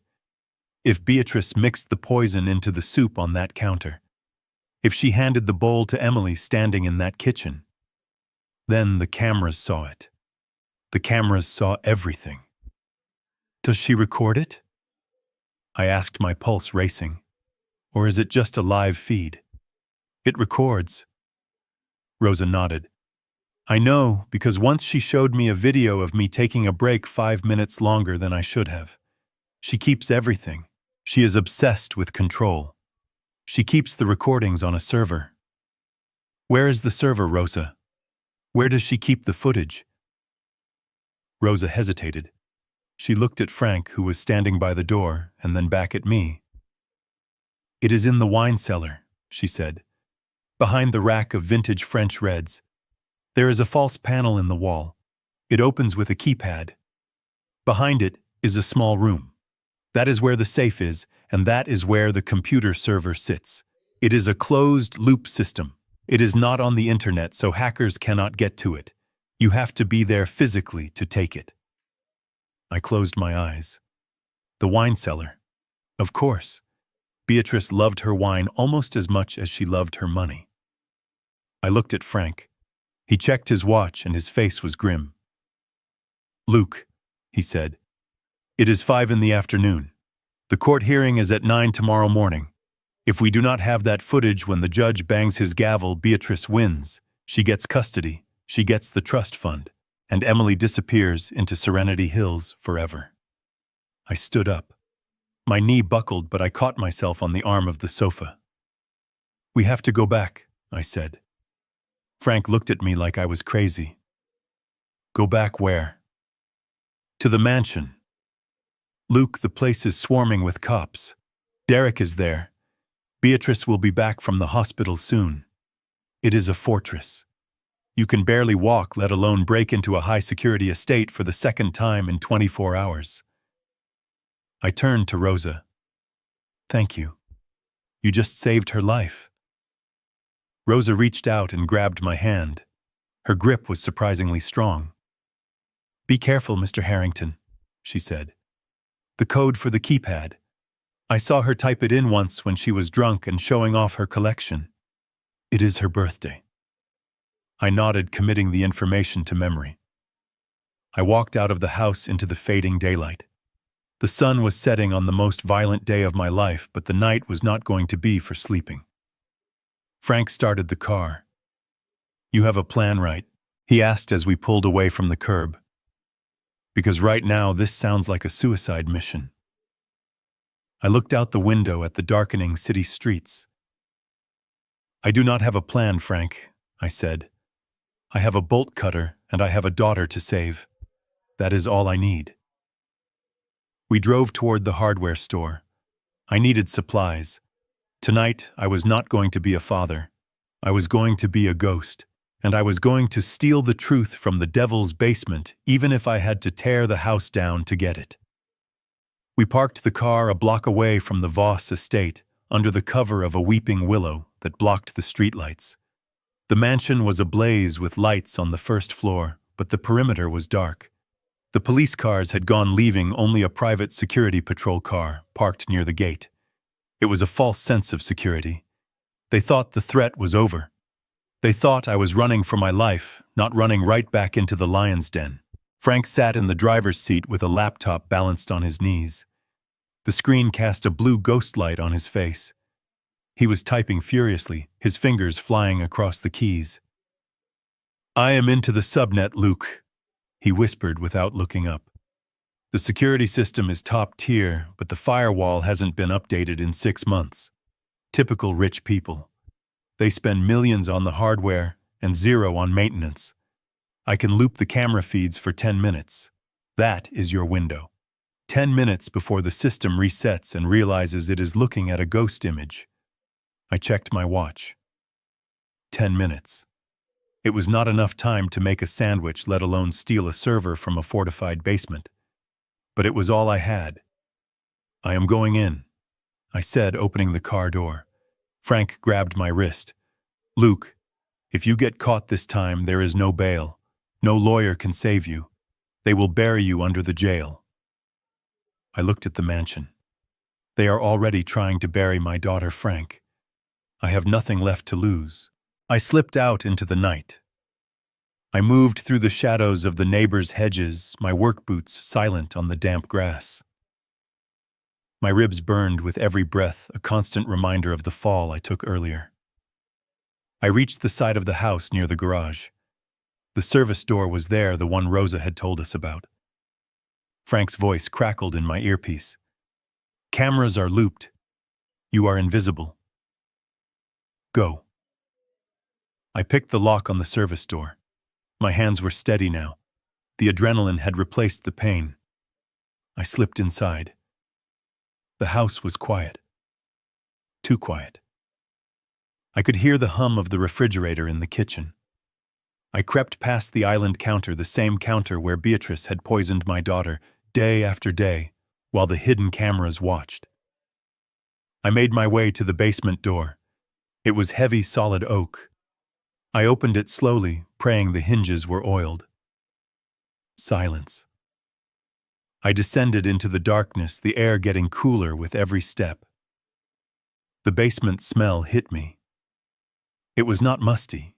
It smelled of oak and old money. The wine cellar was at the far end of the corridor.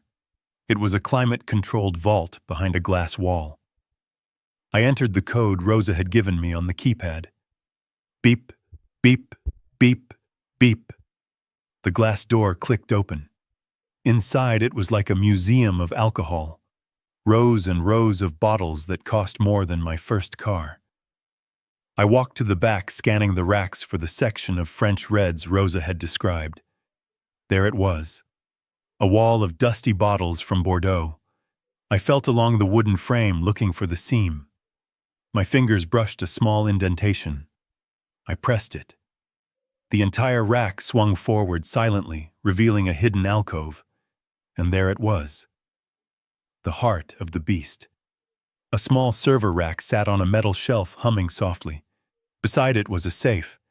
I did not care about the money or the jewelry in the safe. I wanted the black box with the blinking green lights. The hard drive. The memory of this house. I reached for the cables to disconnect the drive. Click, clack, click, clack. The sound of heels on the basement stairs. My blood froze. Someone was coming down. I looked at the hidden door. If I closed it, I would be trapped inside the alcove with no way out if they opened it. If I left it open, they would see it immediately. I grabbed the hard drive and yanked the cables out. Sparks flew. I shoved the drive into my jacket. The footsteps were closer. They were in the corridor. I pushed the wine rack back into place, but it did not click shut completely. There was a tiny gap. I dove behind a stack of wooden crates filled with Magnum champagne bottles in the corner of the room. The glass door of the wine cellar opened. I held my breath, pressing myself into the shadows. Through the gap between the crates, I saw her. Beatrice. She was wearing a silk evening gown, as if she were dressed for a gala. She held a crystal glass in one hand and her phone in the other. She did not look like a woman whose daughter-in-law was dying. She looked like a woman who had just won the lottery. She walked straight to the French Reds. My heart hammered against my ribs so hard I thought she would hear it. She was standing inches from the hidden panel, inches from where I was hiding. She reached for a bottle of wine. She pulled it out and inspected the label. A smile spread across her face. She put the phone to her ear. "Yes, Dr. Sterling," she said. Her voice was smooth like velvet over gravel. "I know it is late, but we need to discuss the arrangements." She paused, listening. "No," Beatrice said sharply. "No autopsy. Absolutely not. Derek is the next of kin. He will sign the waiver. We want immediate cremation." I bit my lip so hard I tasted blood. Cremation. They were not just going to let Emily die. They were going to burn the evidence. Thallium stays in the bone and hair forever. But if there is no body, there is no proof. Beatrice laughed softly. "Do not worry about the police report, Doctor. The suicide narrative is already established. The girl was unstable. A tragedy, really. But we must respect the family's wish for closure. I want her cremated within an hour of the declaration of death. I will pay double the usual fee for the funeral home to expedite the paperwork." She was planning the disposal of my daughter like she was taking out the trash. "Yes," Beatrice continued. "And doctor, make sure the hospital records reflect the organ failure as a result of the overdose. We cannot have any loose ends when the trust fund auditors come looking." She uncorked the bottle with a practiced twist and poured herself a glass. She took a long sip, closing her eyes in pleasure. "To freedom," she whispered to the empty room. She turned to leave, but then she stopped. She frowned. She looked at the wine rack. The one I had pushed closed. It was slightly misaligned, just a fraction of an inch. Beatrice stepped closer. She reached out to touch the rack. Frank's voice exploded in my ear. "Luke, get out. The loop is failing. The system is rebooting in 10 seconds. I had no choice.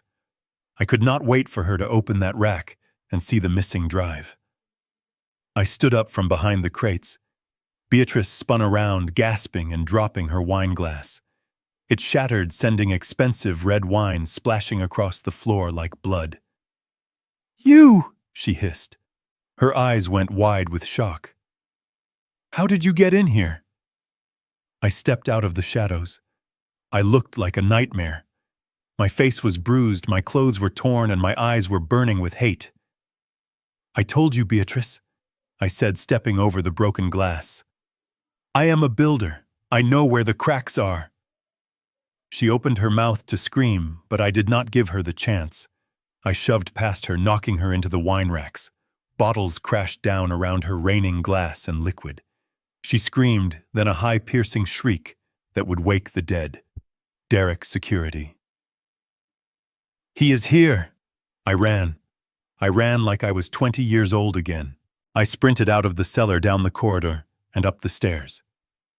The alarm system suddenly came back to life. Sirens began to wail throughout the house. Lights flashed. I burst into the kitchen. I could hear heavy footsteps running from the living room. The security guards. "Stop right there!" a voice shouted. I did not stop. I shoulder-checked the service door, bursting out into the cold night air. "Run!" Luke Frank screamed in my ear. "Run!" I scrambled over the fence, ignoring the agony in my knee. I could hear dogs barking now. The guards had released the dogs. I sprinted through the neighbor's yard, clutching the hard drive against my chest. I could hear the panting of the dogs behind me. I saw Frank's car idling at the corner, the passenger door open. I threw myself into the car just as a German shepherd snapped at my heels. Frank floored it. The tires smoked and squealed as we peeled away, leaving the Voss estate behind in a chaotic storm of sirens and barking dogs. I slumped in the seat, gasping for air, my chest heaving. I pulled the black box out of my jacket. The green light was still blinking. "We got it," I wheezed. "We got the drive." Frank looked at me in the rearview mirror, his eyes wide. "You are crazy, Luke. You are completely insane." I looked at the hard drive. "I am not insane, Frank. I am a father. And tomorrow morning, Beatrice Voss is going to burn." The courtroom was a theater, and Beatrice Voss was the star of the show. She had not just invited her lawyers, she had invited the world. The gallery was packed shoulder to shoulder with reporters, bloggers, and socialites who had come to watch the fall of the House of Voss, or perhaps to watch the public crucifixion of a crazy old man. Cameras flashed every time someone moved despite the judge's orders. The air smelled of expensive perfume and the distinct metallic scent of blood in the water. I sat at the defendant's table next to Harrison. I wore a suit that Frank had brought me, but beneath the crisp white shirt my chest was wrapped in bandages, and my body felt like it was held together by rusty wire. I looked like a man who had lost. My face was swollen, my walk was a limp, and I kept my head down. To the world, I was the villain, the violent father who had assaulted a grieving family and caused a highway accident. Beatrice had spun the narrative so tight it was choking me. Judge Reynolds sat high on his bench looking down at me with disdain. He was a man with a face like a bulldog and a reputation that could be bought if you knew the right price. I watched him glance at Beatrice and offer a small, almost imperceptible nod. They had already decided the verdict before I even walked through the door. This was not a trial. It was a coronation for Beatrice and a burial for me. The plaintiff calls Dr. Arthur Sterling to the stand. Beatrice's lawyer announced. He was a slick man with a smile that showed too many teeth. Dr. Sterling walked to the witness stand with the confidence of a man who believes his own lies. He placed his hand on the Bible and swore to tell the truth. I watched him, and I felt a burning in my gut. This was the man who had tried to sign my daughter's death certificate before she was even dead. "Dr. Sterling, please tell the court about Emily Voss's condition," the lawyer asked. Sterling adjusted his glasses, looking grave. "Mrs. Voss is suffering from severe paranoid schizophrenia complicated by acute opioid addiction. Her self-harm tendencies have escalated rapidly in the last 3 months. The thallium poisoning was self-inflicted. It is a classic cry for help. She ingested rat poison because in her delusional state she believed she needed to purge her body of demons." The courtroom buzzed with whispers. Reporters scribbled furiously. "And in your professional opinion, doctor," the lawyer continued, "is Mr. Luke Harrington capable of caring for her?" Sterling looked at me and shook his head with mock sadness. "Absolutely not. Mr. Harrington is a violent man with a history of disregarding medical advice. His actions the night of the incident nearly killed his daughter. He dragged a critical patient out of an ambulance, causing an explosion. He is a danger to her and to society. Emily needs professional, institutional care. She needs Serenity Hills." "Thank you, doctor." Harrison leaned over to me. "Stay calm, Luke. Let them pile it on. The higher they build the tower, the harder it falls." I gripped the edge of the table until my knuckles turned white. I wanted to stand up and scream. I wanted to tell them about the needle I saw the nurse use. I wanted to tell them about the look in Sterling's eyes when he realized I knew about the poison. But I stayed silent. I was the hunter now, and a hunter does not make a sound until the trap is sprung. Next to the stand came the main event, Beatrice Voss. She walked to the witness box, dabbing her eyes with a lace handkerchief. She wore a modest black dress that cost more than my truck. She looked fragile. She looked like a saint who had been pushed to her breaking point. "Mrs. Voss," her lawyer asked, his voice soft and gentle, "tell us about your relationship with your daughter-in-law." Beatrice sniffed and looked out at the audience, her eyes filled with tears. I loved her like my own flesh and blood. She began, her voice trembling perfectly. When she married Derek, I welcomed her with open arms. I knew she had struggles. Her mother passed away when she was young, and I tried to fill that void. I cooked for her. I took her to appointments. I sat by her bed when the voices in her head got too loud. She paused to wipe a tear. And how did her father react to your help? The lawyer asked, pointing a finger at me. Beatrice's face hardened. He was jealous. He could not stand that Emily relied on us. He became obsessive. He started stalking us, breaking into our home. He accused me of poisoning her. Me, the woman who fed her every day. She turned to the judge and threw her hands up in a gesture of helpless despair. Your Honor, I have spent my entire fortune trying to save that girl. We are on the brink of bankruptcy because of the medical bills, and yet this man dares to accuse me of trying to harm her. It breaks my heart. I just want to protect her. I want her to be safe in a facility where she can get the help she needs. Please do not let him take her. He will kill her. The gallery erupted in sympathetic murmurs. I heard someone behind me whisper, "Monster," referring to me. Beatrice looked at me, and for a second, through the tears, I saw the real her. The shark. She smirked. It was the same smirk she had given me through the glass door of her mansion. She thought she had won. She thought the hard drive was still safe in her wine cellar because she believed I had run away empty-handed the night before. She did not know what was in the briefcase sitting at my feet. Judge Reynolds banged his gavel. Order. Order in the court. He looked at me, his expression severe. Mr. Harrington, your counsel may cross-examine the witness, but I warn you I will not tolerate any badgering. This woman has been through enough. Harrison Thorne stood up. He did not button his jacket. He did not pick up a notepad. He walked slowly to the center of the room. He looked at Beatrice, who was still dabbing her eyes. He looked at the judge, who was checking his watch.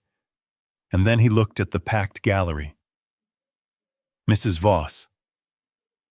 Harrison said, his voice booming without a microphone. You stated that you cooked for Emily every day. Is that correct? Yes. Beatrice said, narrowing her eyes.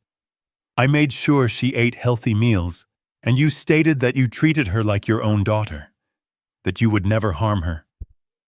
Beatrice lifted her chin. God as my witness. I would die for that girl. Harrison nodded slowly. He walked back to our table. He reached down and picked up a small black remote control. Your Honor, Harrison said, turning to the judge, the defense has no further questions for the witness. However, we do have a piece of evidence we would like to submit. The judge frowned. Is this new evidence, Mr. Thorne? It was not in the discovery file.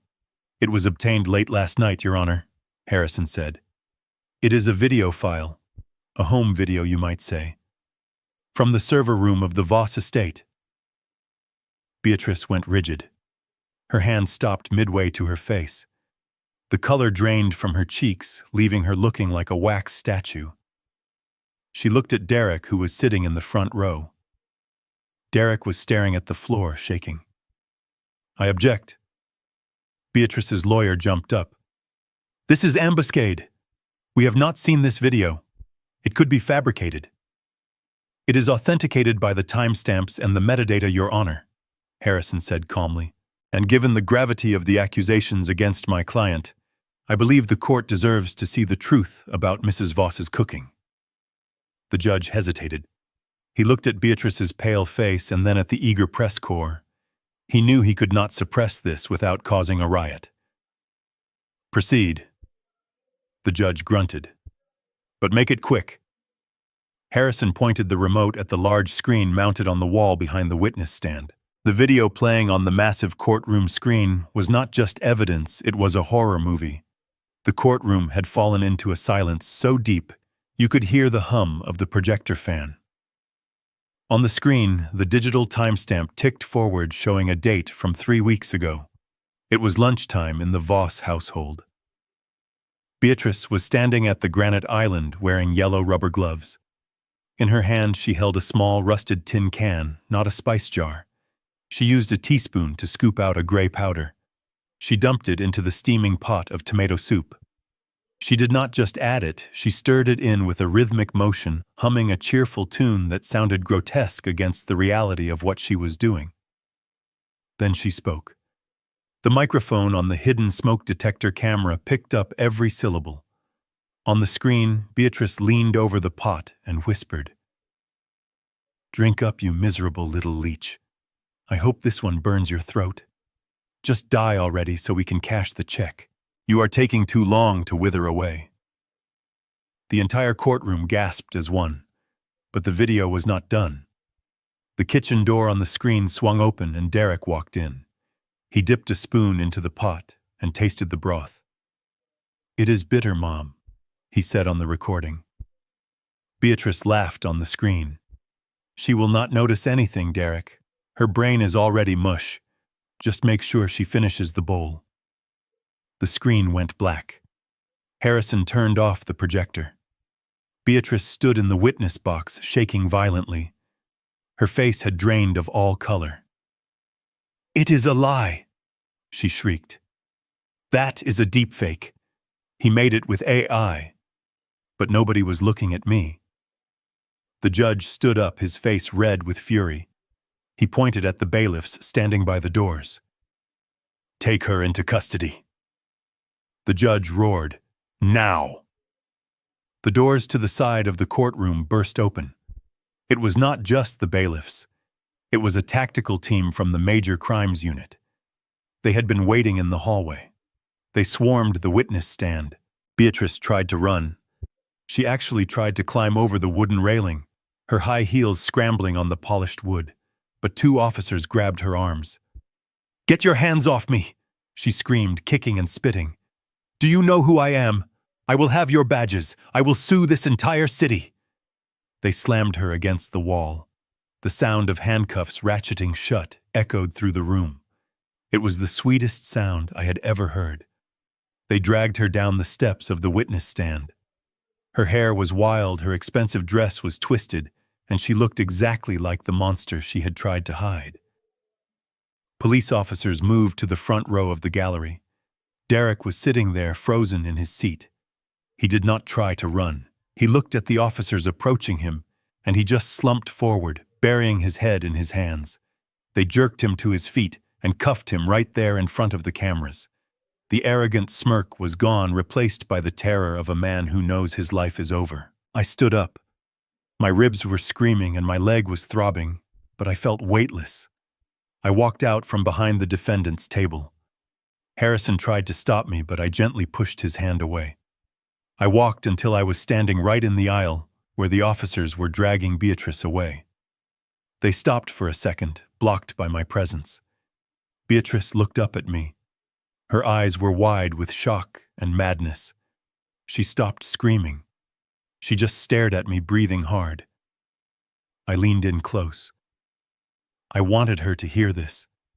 I wanted this to be the last thing she remembered before the cell door slammed shut. "Beatrice," I said, my voice low and steady. "You thought you could crush us because you have money and a big house. You thought I was just a dumb old construction worker. But you forgot one thing about builders. We know how to tear things down. You picked the wrong family to mess with. And you definitely picked the wrong father." She spat at me, but I did not flinch. The officers yanked her away, dragging her screaming out the side door. The courtroom was slowly coming back to order, but the energy was electric. The judge sat back down, wiping sweat from his forehead. He looked at me, and for the first time there was respect in his eyes. "Mr. Harrington," the judge said, "I believe I owe you an apology. All charges against you are dismissed with prejudice. You are free to go, but I was not listening to the judge. I was looking at the back of the courtroom. The double doors swung open again. The room fell silent once more, but this was a different kind of silence. It was a silence of reverence. A nurse walked in pushing a wheelchair, and sitting in that chair was Emily. She looked frail. Her skin was still pale, and she wore a scarf to cover her thinning hair. She had an IV drip attached to her arm, but she was sitting up. Her eyes were clear. The fog of the poison was lifting. Harrison had arranged this. He had gotten the doctors to clear her for a brief appearance to give a victim impact statement. She wheeled herself down the center aisle. The reporters parted like the Red Sea. Everyone watched her. The girl who had survived the soup. The girl who had survived the gaslighting. She stopped the wheelchair right in front of the defense table where Derek was still being held by the police before they took him away. Derek looked up at her. He started to cry. It was a pathetic display. "Baby," he sobbed. "Please. You know I love you. She made me do it. I was scared. Please tell them. Tell them we can fix this." Emily looked at him. She did not cry. She did not scream. She looked at him with a cold detachment, like she was looking at a stranger. She raised her hand. It was shaking slightly from the nerve damage, but she pointed a finger directly at his face. "You do not love me, Derek," she said. Her voice was weak, but it carried to every corner of the room. "You watched me die. You watched me scream in pain, and you turned up the volume on the television. You held my hand while your mother poured poison down my throat." Derek shook his head. "No, Emily, please. I am your husband." Emily straightened her back. She gripped the armrests of her wheelchair. "You are not my husband," she said. "A husband protects. A husband cares. You are nothing but an executioner. And you failed." She turned her head away from him. "Take him away," she whispered. The officers hauled Derek out of the room. He was wailing, begging for forgiveness, but Emily did not look back. She looked at me. She smiled. It was a weak smile, but it was real. I rushed over and knelt beside her wheelchair, ignoring the pain in my knees.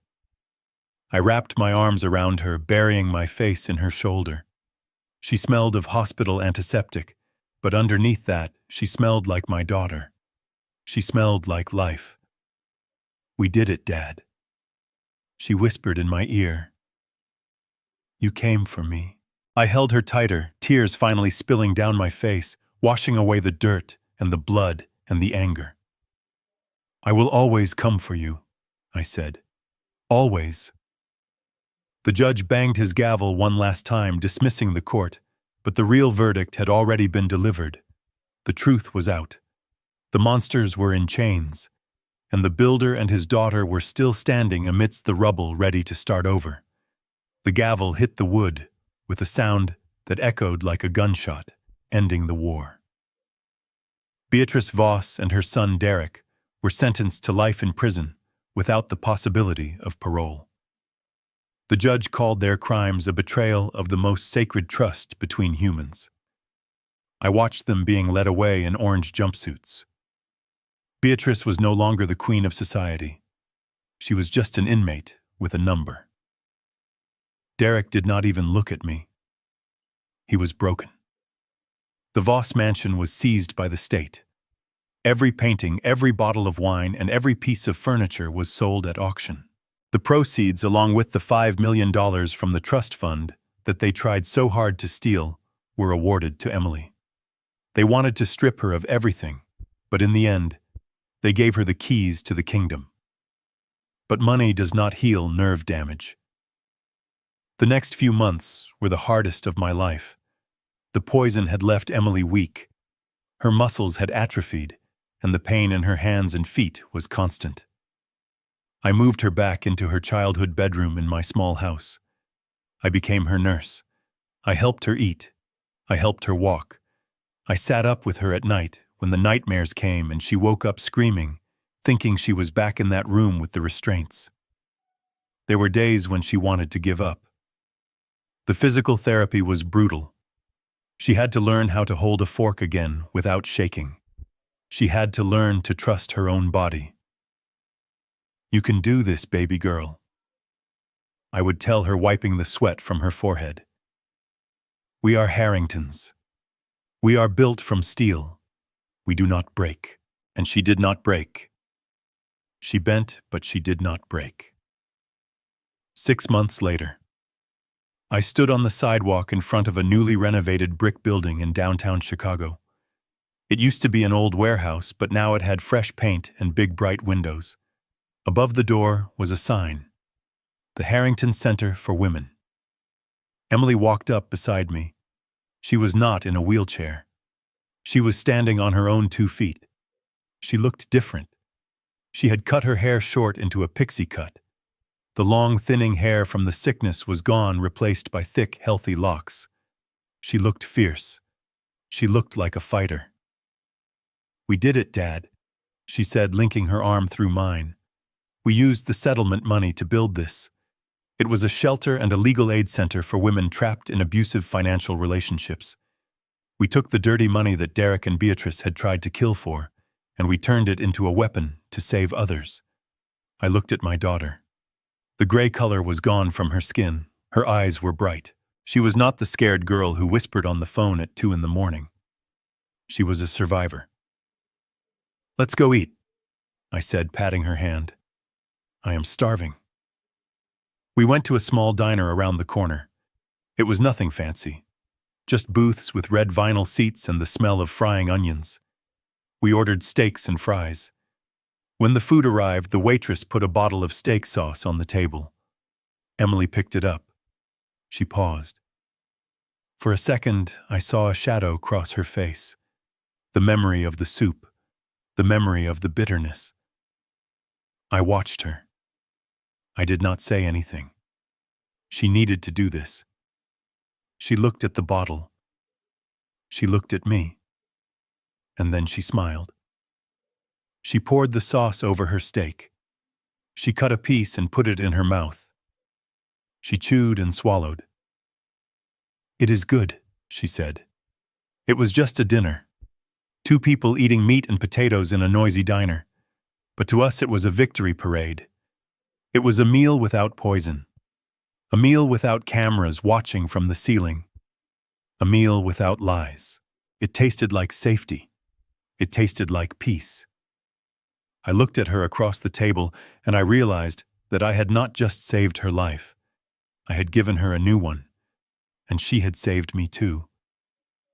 She gave this old builder one last project that really mattered. I put down my fork and looked out the window at the city I had helped build. The world is full of people like Beatrice and Derek. The world is full of wolves in sheep's clothing. They wear masks of kindness. They wear masks of family. They smile while they pour the poison. They think they are untouchable because they have money and status. They think they can crush the weak. But they forget one thing. They forget about the fathers. A father's love does not wear a mask. It does not hide. It stands in the rain. It breaks down doors. It drives through fire. A father's love is not a gentle thing. It is a sledgehammer. And when it swings, it shatters every lie, every scheme, and every wall they try to build around our children. I am Lucas Harrington. I am a builder, and no one hurts my daughter. This story teaches us a profound lesson about instinct and trust. We are often taught to be polite, to respect family hierarchies, and to ignore the little voice in our heads that says something is wrong. Lucas could have listened to the doctors or the police. He could have been intimidated by the wealth and status of the Voss family. But he chose to trust his gut. He realized that true evil often hides behind a smiling face and a locked door. The lesson is simple yet vital. If you feel something is wrong with a loved one, do not wait for permission to act.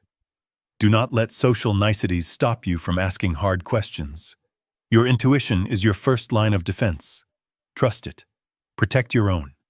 Because sometimes you are the only one who sees the truth. If this story kept you on the edge of your seat and made you want to hug your loved ones a little tighter, please hit the like button and subscribe to the channel. Share this video with someone who needs to hear it, because you never know who might need the courage to fight for their family. And tell me in the comments below. Have you ever had a gut feeling that saved you from a bad situation? I want to hear your story. Stay safe out there, and I will see you in the next video.